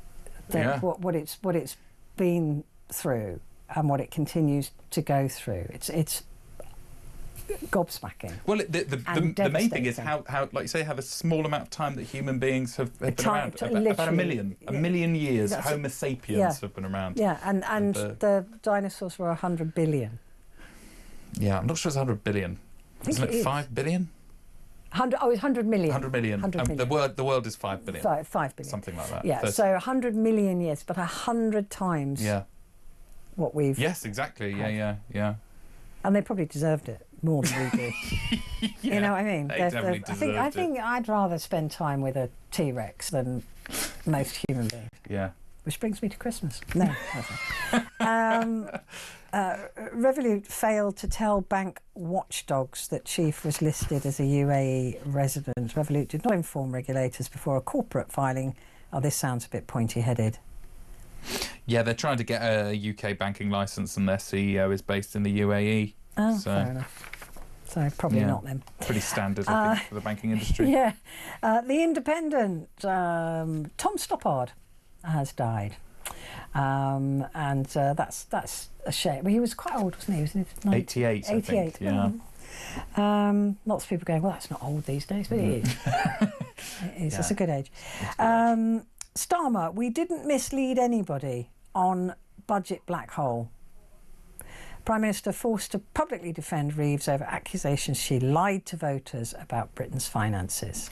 As Labour briefings route deepens. Yeah, it's not looking... It's not looking good. It's not looking good, is it? No. It's not looking good. And the Daily Star, news with a wink. This is Kevin Sinfield, who is probably known for his friendship with Rob Burrows, who was the rugby player with motor neurone disease. And he was the marathon runner that carried Rob Burrows across the finishing line. I mean, a beautiful friendship. And he stood next to his friend who subsequently died of that horrendous disease. It is an absolute disgusting disease, MND. But he's been running marathons in a bid to help MND a cure. And he's passed £10 million. Yes, I know. What an inspiring guy. He's got to get a knighthood or something for this, right? I mean, this is the kind of person that needs a CBE, an MBE, a knight, a sir. Well, he's not served in one of the great offices of state. He's not been a Home Secretary or Foreign Secretary. Well, neither has he been Tess knighted? Bloomin' Daly. She got an MBE. She did? Yes. Oh, we should get her in the Home Office, I think. Give her a go. MBE for services to broadcasting, services to earning a really fat wage while doing exactly what you love to do. Yeah. That doesn't deserve an MBE. It really doesn't. And actors who get them as well, for acting. If you do a bit of charity work on the side, great, fine, you deserve it. But he deserves the knighthood. Yes, absolutely. Somebody like that, who has shown compassion and empathy and supported people through real human trials and put himself through this to earn money to prevent this from happening to anybody else. I mean, the guy's a blooming hero. Also, the Daily Star have the wrong year on the front page. What? It's 2026, isn't it? Not yet. Is it not? No. Is it 2025? It's still only... I know, it feels like it. Really? We're not in 26 yet. Oh, my God. I know. Yeah, no, we're still in 2025. Are we really? Oh, no. Look, I normally say don't God's believe anything sake. on the front of newspapers, including the date. But in this case, it is still 2025. I'm all over the place. I need to get some more sleep. It is 2025. There, I thought I had the Daily Star Yeah, you news thought of the you week, had them hook, line and sinker. bang to rights. Egg on my face. Yeah, no, it's still 20. Although that run up to the budget did feel like it was another year. You're still not convinced, are you? I'm not convinced. Are you sure we're not 2026? It is definitely 2025. Okay. I mean, unless all the papers have got it wrong. Okay. I mean, it's yeah, we are, aren't we? Yeah, we definitely are. Definitely 2025. Do I see you before Christmas, or is that it? That's it. Merry Christmas. Oh, Bar humbug. Bar humbug. You really like it? I love it. I love Christmas. I love Christmas. It's the one time of the year that I let my kind of my firebrand socialism sort of sit down with the embers of the fire, and I tuck into some roses and gorge on, cheap, mass-produced tech. Can you? I'm a full-on capitalist on Christmas Day. Full on. The rest of the year, though, capitalist. I'm Might we hear flag. a compliment for Nigel Farage on Christmas Day? Yeah, Nigel Farage will get. He'll get my Christmas card in the post. Excellent. Yeah. That is a wonderful thing. Cody Darla, thank you very much. Thank you so much. I Thanks for hope you having do me. have a wonderful Christmas. I'll see you in the new year. Yes, Merry Christmas. Talkback is next.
Across the UK, on DAB+, on YouTube, on your mobile, and on your side. This is Talk.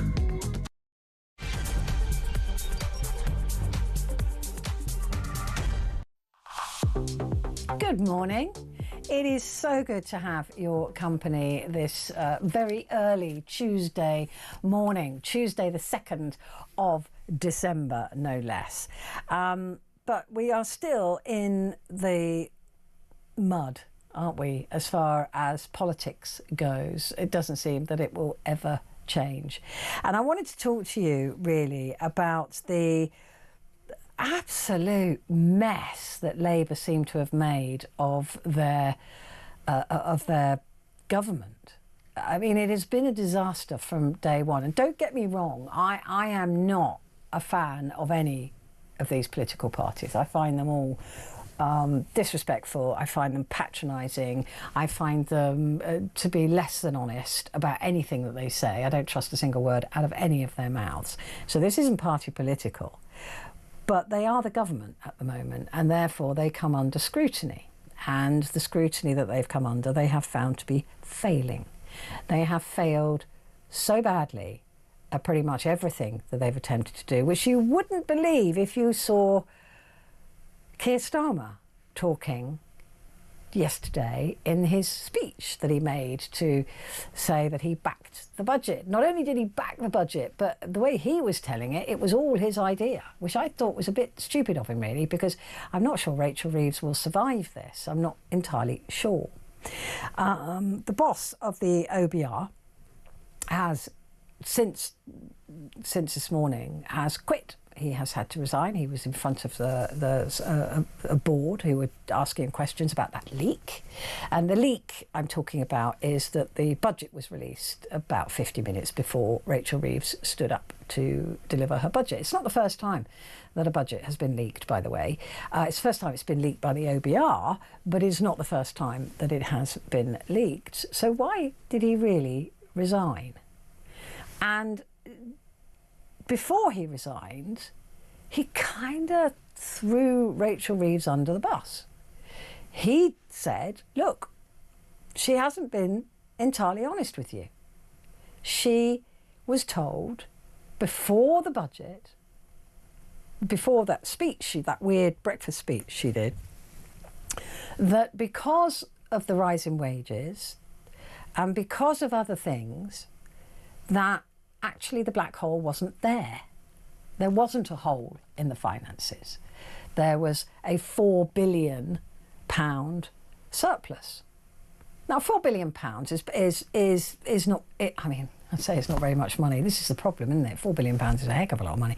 I could live on it, but it's a rounding error when it comes to talking about the huge budgets and the huge amount of money that every government takes from us and then spends on whatever they want to spend it on.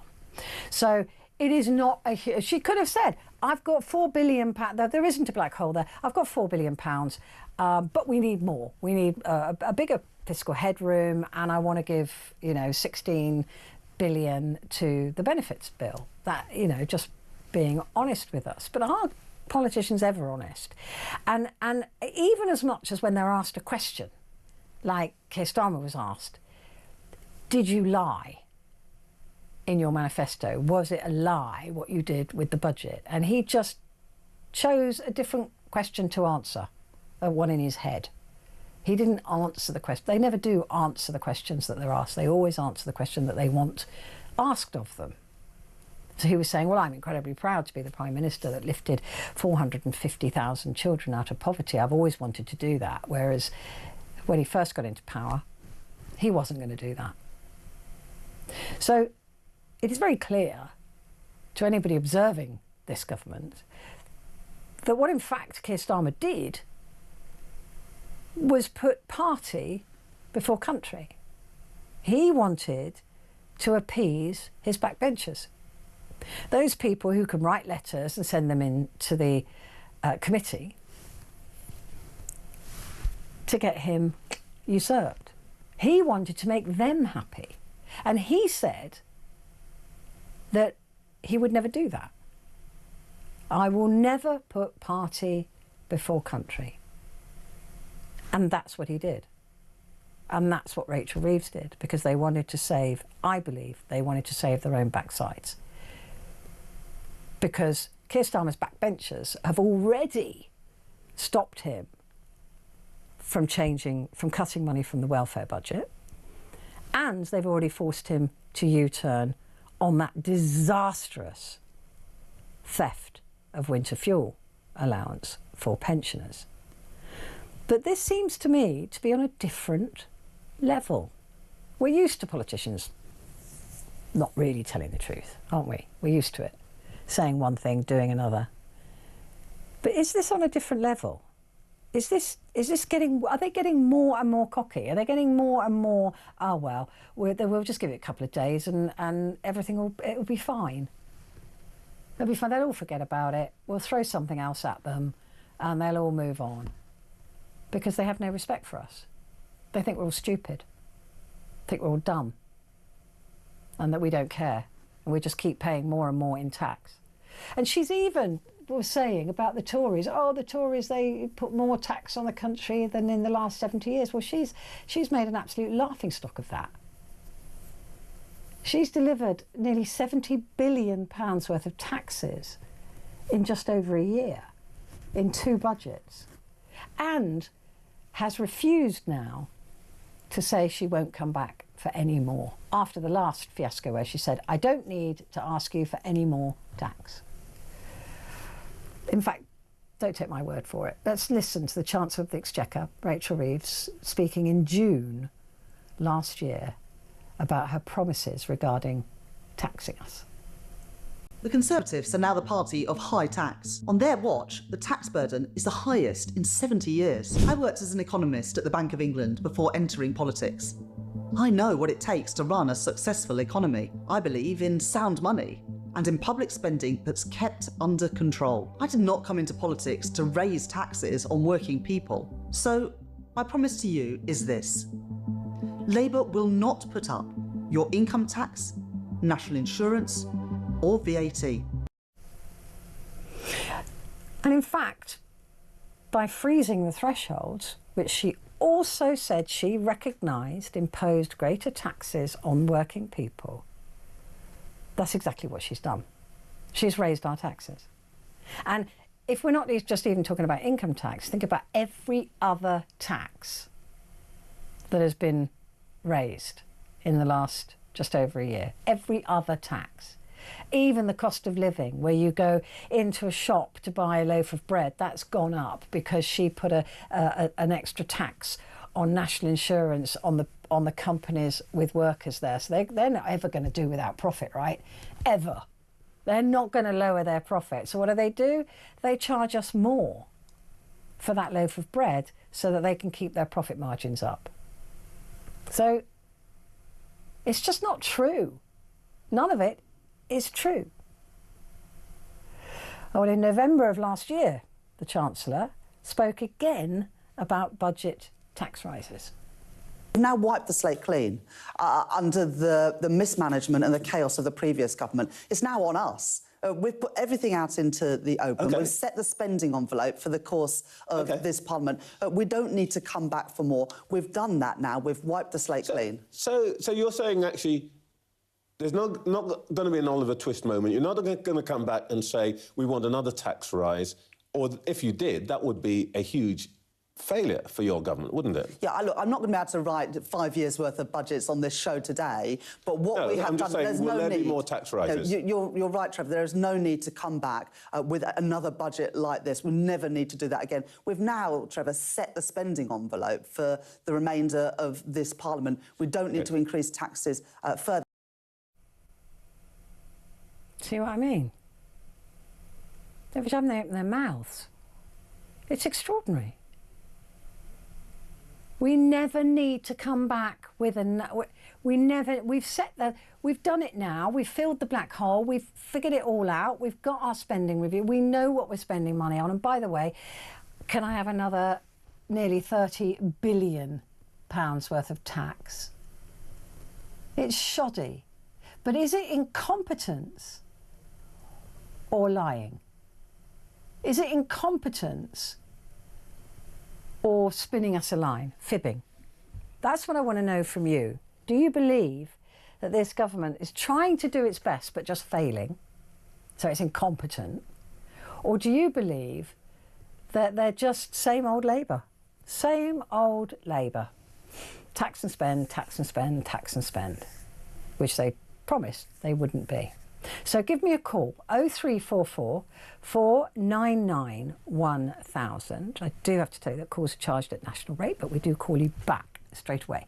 And text the word talk and your message to 87222. Lenny is in Ashford. Morning, Lenny.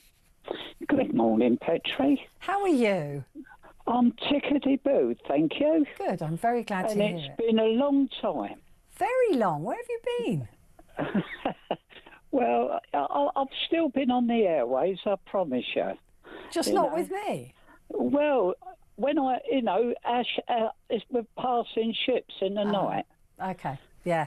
You used to phone me at another radio station, didn't you, quite a lot? Yes, I did. Yes, you did. Always enjoyed doing battle with you. Oh, well, I'm very pleased, and I'm very pleased that you've called in this time. What do you make of the kind of politics that we have at the moment? Well, I think we've accepted corruption as the norm and lies as the norm. And I'm going to give you an idea that I think would go a long way in repairing our country. Go on. And that is, we make the dispatch box fit for purpose. Now, at the dispatch box, and he does it more or less every time he goes on there, someone will ask Starmer a question, and he won't answer the question. He will reply with a monologue that's got nothing to do with the question. Yep, drives me nuts. And I think, and that makes the Speaker of the House of Lords, of the House of Commons, the Speaker not fit for purpose, because that's his job to see that the question is answered correctly. Good point. And I think if Starmer had to stand at the dispatch box and answer the questions correctly, he would not. Our country would be in a better state. It doesn't mean that he would answer them honestly, though. I mean, he's an ex-barrister. He knows how to be minxy, right? He knows how to give a non-answer answer. Yeah, but that is the job of the Speaker. He should know his job, and he should be on level par with Starmer. Yeah. I mean, I do not disagree with you, Lenny, because I absolutely am sick and tired of politicians not answering the questions that they're asked, or trying to, be weird and, dishonest about it. It's so boring. And the biggest fear that I have is that it is destroying people's trust in politicians, which will in turn destroy democracy. I totally agree with you. It is. We haven't got any democracy at the moment because democracy is honesty, and there's no honesty at the dispatch box. No, none whatsoever. I completely agree. I mean, look what the erosion to democracy has already done. We've got a really incompetent government on a vast majority on 30% of the population voting. Yeah, well, on 30% of the votes that voted for them. 30%. Yeah, well, what it was, that was all caused by the Tories. The Tories did a really bad job, and from the time David Cameron got in there,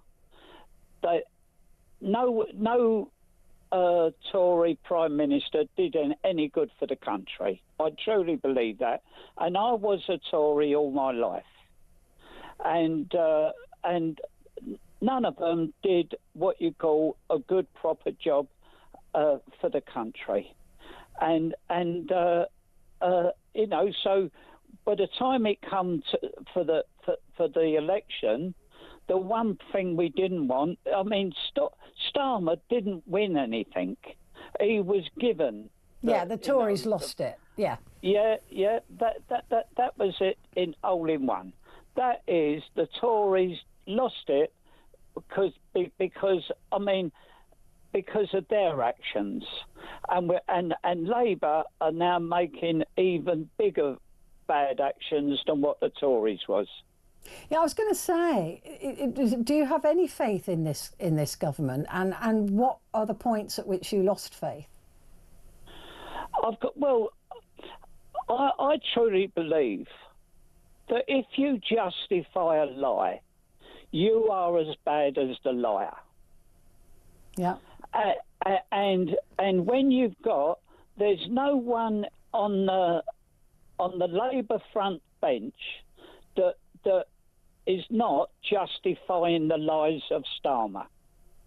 They're all justifying the lies, so they're all as bad as one another.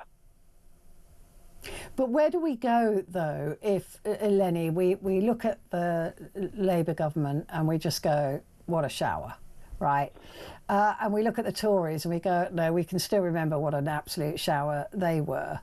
And a lot of people, this is why they're turning towards reform, thinking, well, we might as well give them a go. Well, reform are an unknown quantity, but they're saying all the right messages that the country wants to hear. Now, whether they're capable of doing it, they can't be any worse than the Tories and Labour. They cannot do a worse job. Well, except that Nigel Farage has made no secret of the fact that he's not a fan of the NHS as the way it is, and that he would like to sell that off. No, I think and have an insurance type. No, that is wrong. It's not wrong. He wants an insurance-based health service. Well, no, what it is saying that of an insurance attached to the NHS. He's not saying totally. That is two different things. The NHS will still be there, but hopefully they can run the same as what it is in many European countries. They have their NHS, but they have insurance that runs alongside of it. Wow. And that's what they are saying. And that's something you're okay with? Yes. Well, I mean, we already pay national insurance. That's supposed to pay for the NHS, yes, and we're already paying insurance. So why should we pay another insurance? I've spent a lot of these later years in Spain, and the Spanish health service is far superior to ours.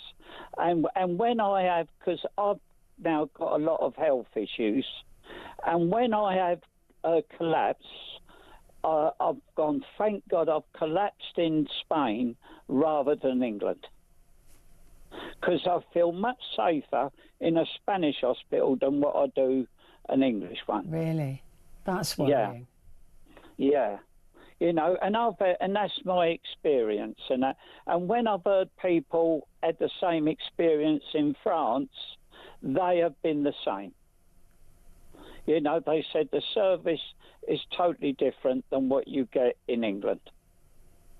You know, so it's not going to be entirely free if reform. And he's made no secret of it. He's quite happy to privatise a lot of it. Well, it's not private. It's having it run alongside of it. Because at the moment, I mean, when we first had the health service, it was set up in such a way that it was possible. But what you've got now, you've got so many people that come to the country that have never contributed towards it. And when you've got all these immigrants... No, that's not the reason. That's not the reason the NHS No, hold on. This is reality. This is where we will beg to differ. If you've got lots of people using the NHS that have not contributed to any of it, that is where the problem's going to be. Yeah, but what are those? What are those numbers? What are the because the actual numbers of people who are not contributing towards the NHS compared to the costs that they take out will be. I mean, I'm going to really exaggerate this. Let's just say $1 billion. We're spending hundreds of billions on this this behemoth. That is not the reason. One of the main reasons, actually, the NHS can't afford to be run anymore is because of medical science, and the advancements in medical science means that all of these treatments that are now available, and they're really expensive treatments, but that's what's happened to medicine. You know, it used to be you break your leg, you get your leg fixed, but you wouldn't get physio. Now you get physio. Now you get special treatment. Now you get radiation. You know, all of these things. That's the main reason. That's not because of immigrants. You cannot argue with mathematics. You cannot have... Well, then tell me what the mathematics is. No, Lenny, no. You tell me what the maths is. You tell me exactly how many pounds are taken out by immigrants compared to what they put in. You cannot have 1,000 people using the NHS and only 800 are contributing towards it. That is the basic mathematics. It doesn't matter how many numbers, but that is what it is. You've got 1,000 people There are using thousands it, but of only people. 800 contribute. There are, in fact, millions of people in this country who go on to benefits the minute that they're 16. British people who've never put a penny into the system either. So it's not just immigrants. There are millions and millions of British people who have never put into the system. So that's why I'm saying to you, give me the numbers, give me the maths that these immigrants, specifically immigrants, have taken out of the NHS more than they've put in. And then we can have a conversation. The last lot I see, that 70% of the immigrants that come to this country have never contributed, and they are all on benefits. 70%? 70%. 70? Have never had a job. They've come over here on work visas, and they've never had a job. Wherever they've got here, I'm not saying how they've got here, but all there is, the last literature that I see... Where did you see it?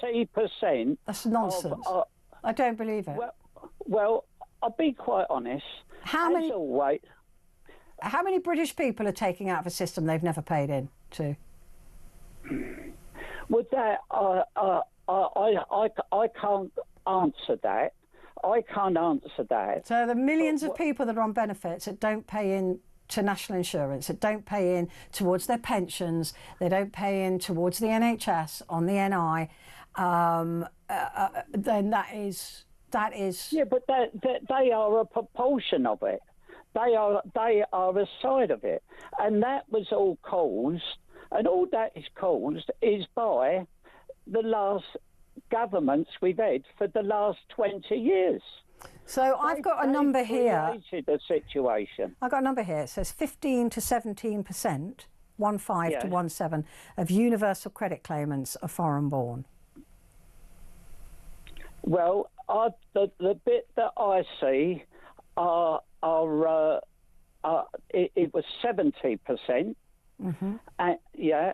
So we will agree to disagree with dignity. Well, right? I will agree to not agree with dignity, but I still love you dearly, Lenny. That figure doesn't make any sense to me. And like I said, it's not actually people that are destroying the NHS. It's a lack of investment and more expensive treatments. That is the major problem with the NHS. But even part privatising it or part putting in goes against what we agreed to. What you have just quoted to me, you have said foreign born, but a lot of them, you've just said 15% are foreign born. Yeah.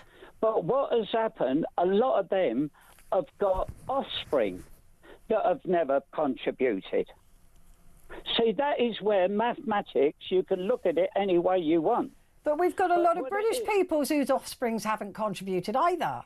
And they're all ligging off the state. I know, but I'm just saying your mathematics is wrong. I'm just saying that as a proportion of the problem, immigrants undoubtedly are a portion of the problem, as are British-born, historically British families who've never paid into the system, taking money out because they don't pay NI and they don't pay towards even getting their pensions, and they get pensions as well. Right, so they don't pay in either. So I'm just saying that yes, that is undoubtedly a small part of the problem, but it is also other people not paying and putting in that is part of the problem, and the advances in medical technology and treatments and things which are fundamentally more expensive. It's not the only thing. Lenny, I have missed you. Thank you for calling in. Do call again. Always joy a fight with Lenny. I'm going to take a quick break. Back in a sec.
across the UK, on DAB+, on YouTube, on your mobile, and on your side.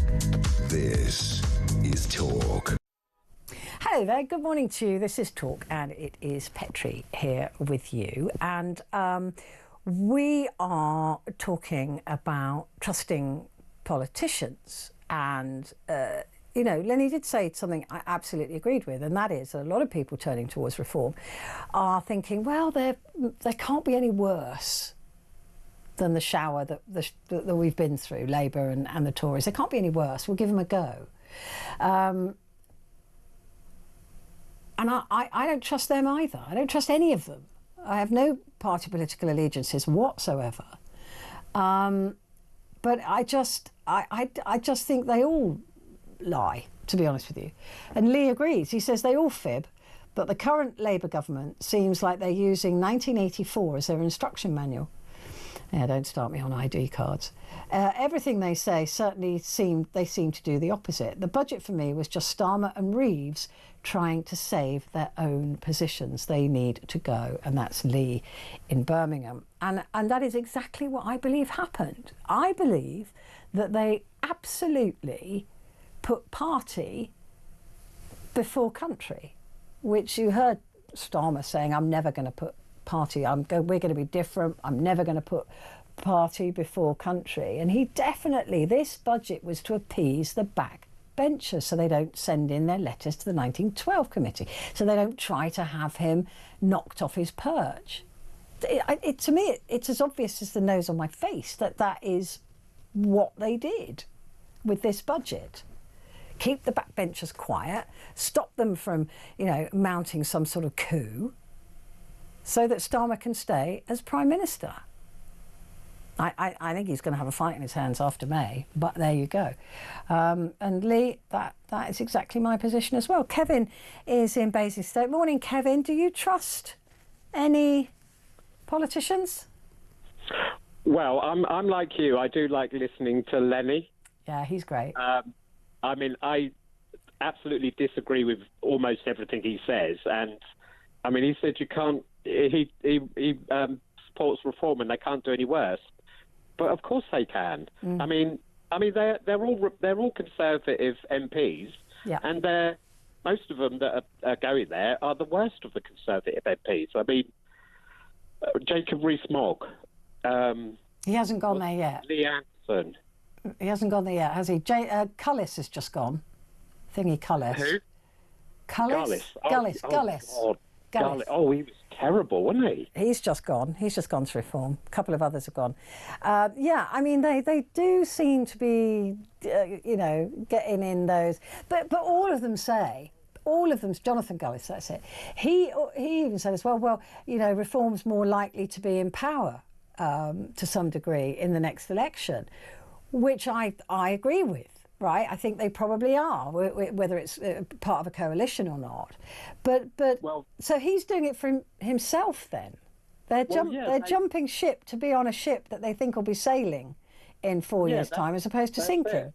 Yeah. Well, I mean, Lee Anderson, he was first of all, wasn't he in Labour to begin with? 30p Lee.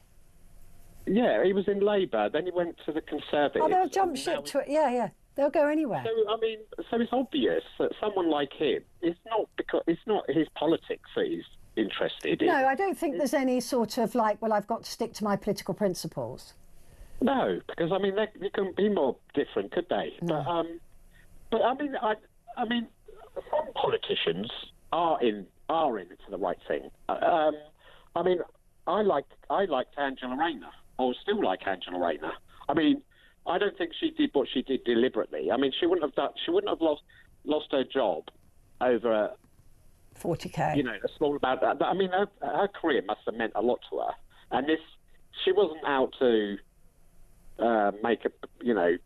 defraud the taxpayer or whatever. I think she just didn't do something. She didn't do it right, did she? I mean, even the verdict was that she was exemplary, or whatever the word is. Yeah, but I mean, I don't know whether that level of incompetence is acceptable either. I mean, these are maybe the not, people running the country, and Yeah. if you don't, if you're housing minister and you don't check your own housing Yeah, situation. okay, but I don't think she's not a bad person. I think she is in it for the right reasons. You think she's a principled politician? Yeah. I mean, I also like Sadiq Khan. I mean, that won't go down well on this channel, I know, but I do think I do like him as well. Do you? Yeah. Do you know what? All the years I've been broadcasting looking for a fan of Sadiq Khan, I've never found one. So I mean, you're Kevin, you get a little gold star there. Lenny, you'd be pulling his hair out. If he's got any. I mean, yeah. Why do you like Sadiq Khan? What do you like about him? Do you trust him as a politician? I mean, he's been voted in 3 times. I mean, no other. There's never been a mayor of London that's been voted in 3 times. They shouldn't be allowed to be. Right? There should be a term limit. They don't normally get that far, so I suppose it's not normally a rule. But I mean, Boris Johnson, when he was mayor of London, there was £914 million worth of vanity projects that he wasted. Yeah, on that garden bridge, I'll never forget that. Yeah, with various things. But I mean, Sadiq, I don't really hear any scandals. I mean, I work in London, but I don't live there. But I mean, I don't see that he's done anything majorly wrong. I mean, there's not scandal around him, is there? Like a lot of politics. Oh, there is. I mean, there is. I mean, we're all pretty hacked off with the decisions that he's making. I mean, some of them are beyond ridiculous, like with the roads and things like that. And yet he drives around in 2 Land Rover Discoveries or whatever that are 300 grand each, armour plated and things, because he says it's not safe to be on London transport, and it isn't safe for. Not why. It's not safe for women late at night. And Diane Abbott, they have more death threats against them than any other MP. Yeah, but I agree with that. But being a broadcaster, you get death threats. You don't get 2 Land Rover Discoveries to drive you around town.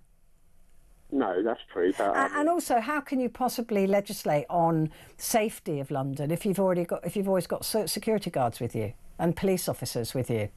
He's not in any. He's not worried about having his phone nicked by a passing cyclist. Well, no, but the thing is, we keep hearing about London and how bad it is. Actually, violent crime in London has gone down. It's not gone up. I mean... no, what happens is that nobody bothers to report it anymore. Trust me, I live here. I mean, look, it's not the shambles, the omni-shambles that people say it is. I'm not scared for my life in London, so it's not as bad as people say. But then I'm not of colour, and I'm not a young man. If I were, or if my son was, I would be terrified to live in London. Sadiq Khan has failed to get a grip on knife crime. He's failed to get a grip on policing. He has failed in a lot of ways. Knife crime. The reason that knife crime's gone up is because the police are stopping more people carrying knives. But actual murders, homicides in London has fallen, and so has the number of people going to A&E with stab wounds. Still, it's not enough. If you're a parent of a young boy of any colour, actually, it is terrifying. It's really, really scary. I mean, but you like him, so I mean that's great. At least he's got someone that likes. That's good. Oh, Kevin, I love talking to you as well. I've got to go because I'm desperately behind in breaks, but I've got to take a quick break now. Thank you very much indeed for calling, Kevin there in Basingstoke.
across the UK, on DAB+, on YouTube, on your mobile, and on your side. This is Talk. Hello there, this is Talk, and it is Petrie, and this is Talk Back. And while we've been talking about Keir Starmer and this government, I just thought it might be a good time to just remind ourselves of some of the more embarrassing moments that Keir Starmer has delivered for us in this country. So this is a little clip that's been put together for you of Sir Keir Starmer sort of embarrassing us in the last year or so. Call again for an immediate ceasefire in Gaza, the return of the hostages. Have you lost control of your MPs, Prime Minister? Will you rule out...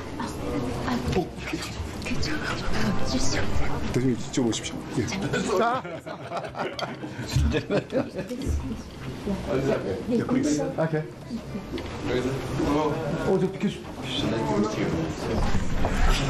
Not lost a game under the Labour government in 2024. Is football coming home, Prime Minister? It looks like it. Well, welcome. And, So this clip here is Biden trying to shake Keir Starmer's hand, and he has to tell Keir Starmer to take his hand. So that was rather embarrassing. The one before that, he shook the hands of the interpreter of the South Korean government rather than the actual president. Oh, this is that famous one where Donald Trump dropped all those papers and Keir Starmer was seen on his knees collecting all the papers. Oh, and this is him. Oh, this was the most embarrassing moment. Asked me to bear this letter and bring it to you. So can I present the letter from the King to you? Thank you very much. A great, great gentleman. Oh, I still cringe. I still cringe. Oh, ugh. This is Donald Trump. Was this at the NATO meeting where nobody talked to him? Keir Starmer, sorry, where nobody talked to him. Even President Trump has turned his back. Of course, a special relationship with our friends in the UK and also with some of our European allies.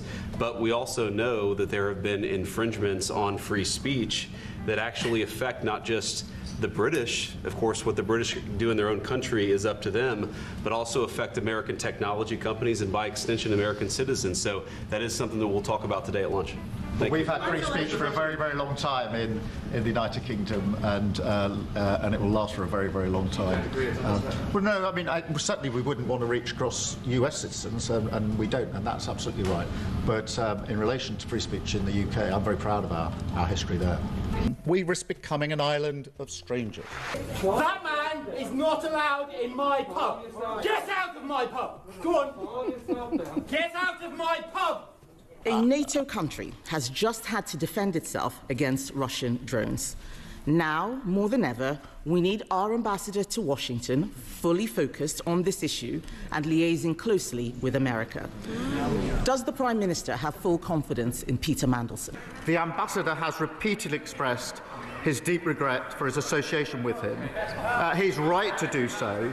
I have confidence in him, and he's playing an important role in the UK-US relationship. She has now referred herself to the independent advisor. That is the right thing to do. But I can be clear, I am very proud to sit alongside a Deputy Prime Minister who is building 1.5 million homes, who is bringing the biggest upgrade to workers' rights in a generation, and who's come from a working-class background to be Deputy Prime Minister of this. Can he stop being so patronising? Oh, because you come from a working class background. It's a miracle that you've ever achieved anything. Really drives me around the twist. So there are just some. I mean, there were just so many. Just some of the embarrassing moments that Keir Starmer has delivered to us over the last year, but none more embarrassing really than him justifying this latest budget. All right, I'm going to take a very quick break here because I've got to, but then I will be back to speak to John, who's in West Lothian.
across the UK, on DAB+, on YouTube, on your mobile, and on your side.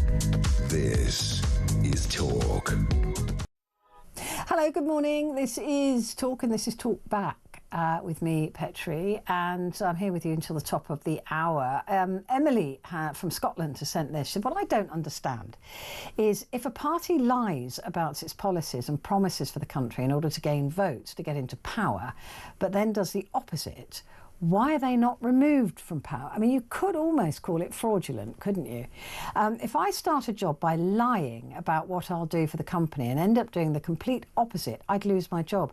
The only difference is that Labour are running a whole country, not a company, and are having a massive effect on people's health, finances and families. How can a party of compulsive liars be trusted to run the country?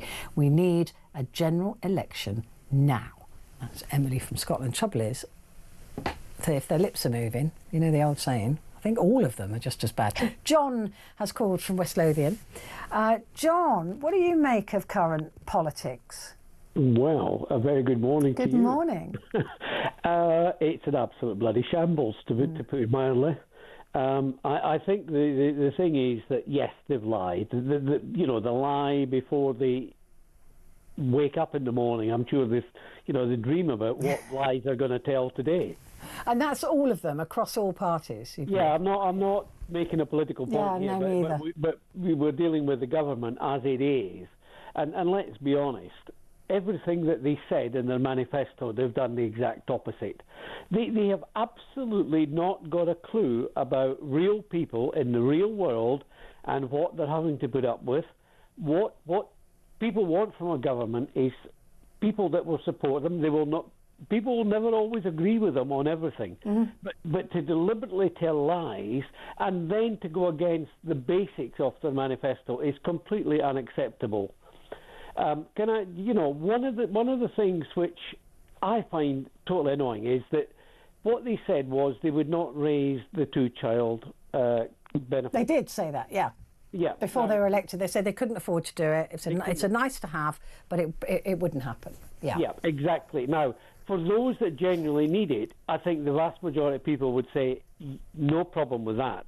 Unfortunately, what is now happening is they're turning this whole population into being benefit takers and not contributors. Mm-hmm. And it is absolutely serious because we're now on probably the third generation of people who live on benefits.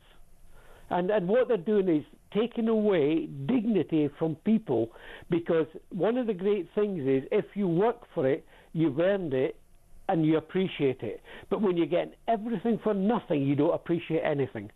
And I think that is absolutely right. I genuinely believe that, that there is something about earning your own money. But a lot of these people, like you said, second or even third generation, they've never experienced that. So they don't know that they're missing it, right? So they just know that they're just getting this free money.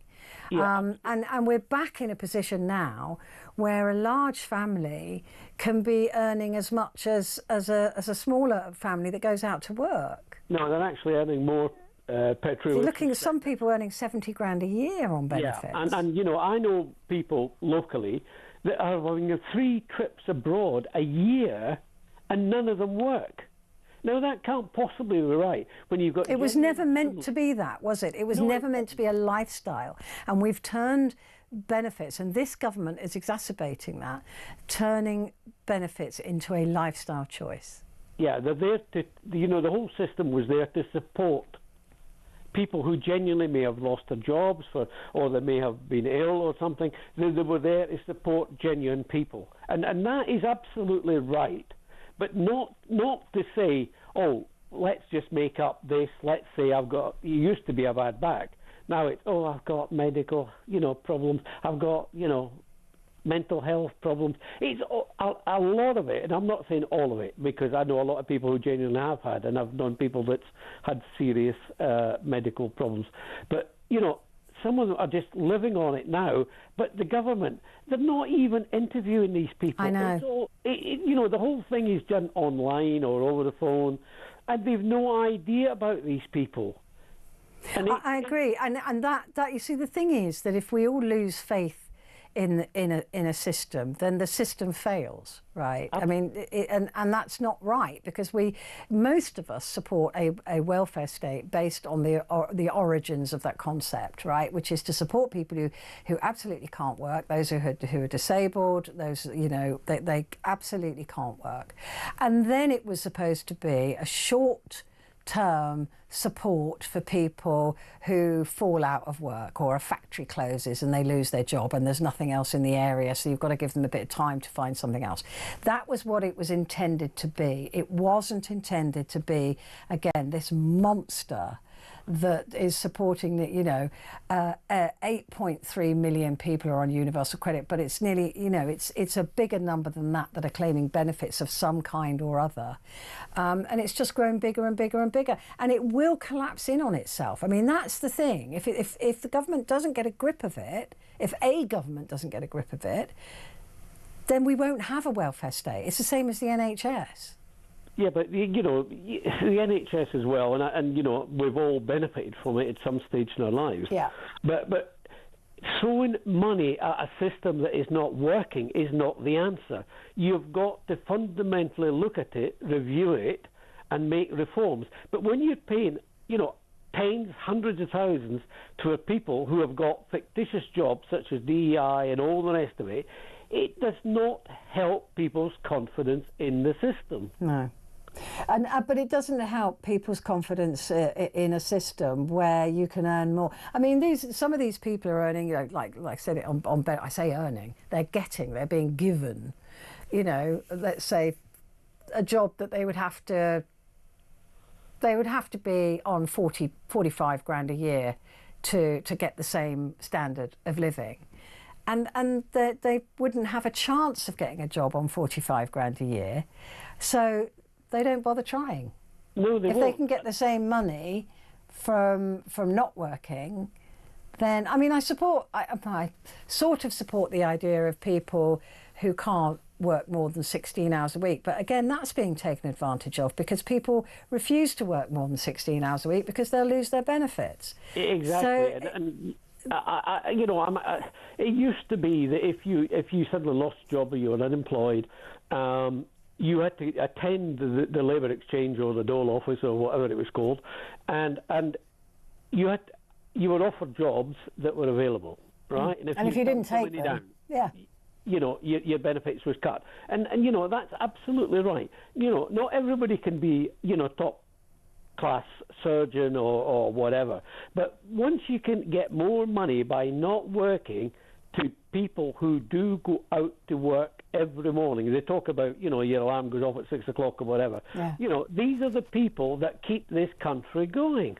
Well, they're the only people paying national insurance, because when you're on benefits, you don't pay national insurance. You don't pay into the system that you're taking out of. And like I was saying to Lenny earlier on, there are plenty of people in this country who've never paid a penny into the system, and they're getting, you know, free NHS, free money, free housing, and a free pension when they reach pension age. And there are people paying for their pension who have to pay into that system in order to benefit from it. Yeah, right? Some of them have got more disposable income on benefits than people have at the top of the line when they're working. And, you know, the other thing is that if you paid into your pension, you know, as I did all my life, and I'm just one of thousands, if not millions, that have done that, and you still get taxed on it. You know, so you're still paying, even though you're an old git like me. You know, and then these people, you know, youngsters who are quite capable of working. But the other thing which the government has done, I mean, one of the great selling points was, and they got elected on, was that they were going to go for growth. That was the big selling point. They were going to go for growth. But the minute you put up national insurance on employers, they can't afford it because they can't put up the prices. So actually, you're stopping people working. You're actually encouraging them to go on benefits. I agree, and that is the other thing, that there are people these young people who've already been, they know that they're probably never going to be able to afford a house, they're never going to be able to afford to have a family unless they're on benefits, and the pensions that they'll have to pay into if they're working probably won't be around by the time they get to pension age. So there's a lot of young people who are going, what's the point? Why should I engage in society? And I completely understand that. I understand that. But on top of that, as you're saying, young people, those entry-level jobs now are too expensive, and they're rapidly being replaced by AI. So this is a problem that's going to get bigger and bigger and bigger and bigger. And more people are either going to choose to go on to benefits and have a life that they don't have to work in, or they're going to be forced into that by a system of governments overtaxing businesses and workers. Why bother? There won't be any jobs. That's the whole problem. There won't be any job. You have to balance up, the minimum wage, the living wage, and whatever, against what companies can actually afford. Yeah. And I still think that to give people that, and we always talk about mental health and all the rest of it. Somebody who goes to work and actually engages with colleagues and all the rest of it, and feels that they're doing something positive, they're far better off than those that are sitting in the house with their Netflix all day, because these people that are sitting at home still have all the things that workers cannot have. And you see these kids coming in, you talk about child poverty and everything else. These kids are coming into shops and they've all got mobile phones, and they're paying all these things that they're buying on mobile phones. I'm all for trying to give people the best that the families can afford, but it's not guaranteed. You actually have to earn it. And also this number of 450,000 children in relative poverty, I haven't ever seen a breakdown of that. I haven't ever seen the numbers behind that. And relative poverty and actual poverty are two different, the bar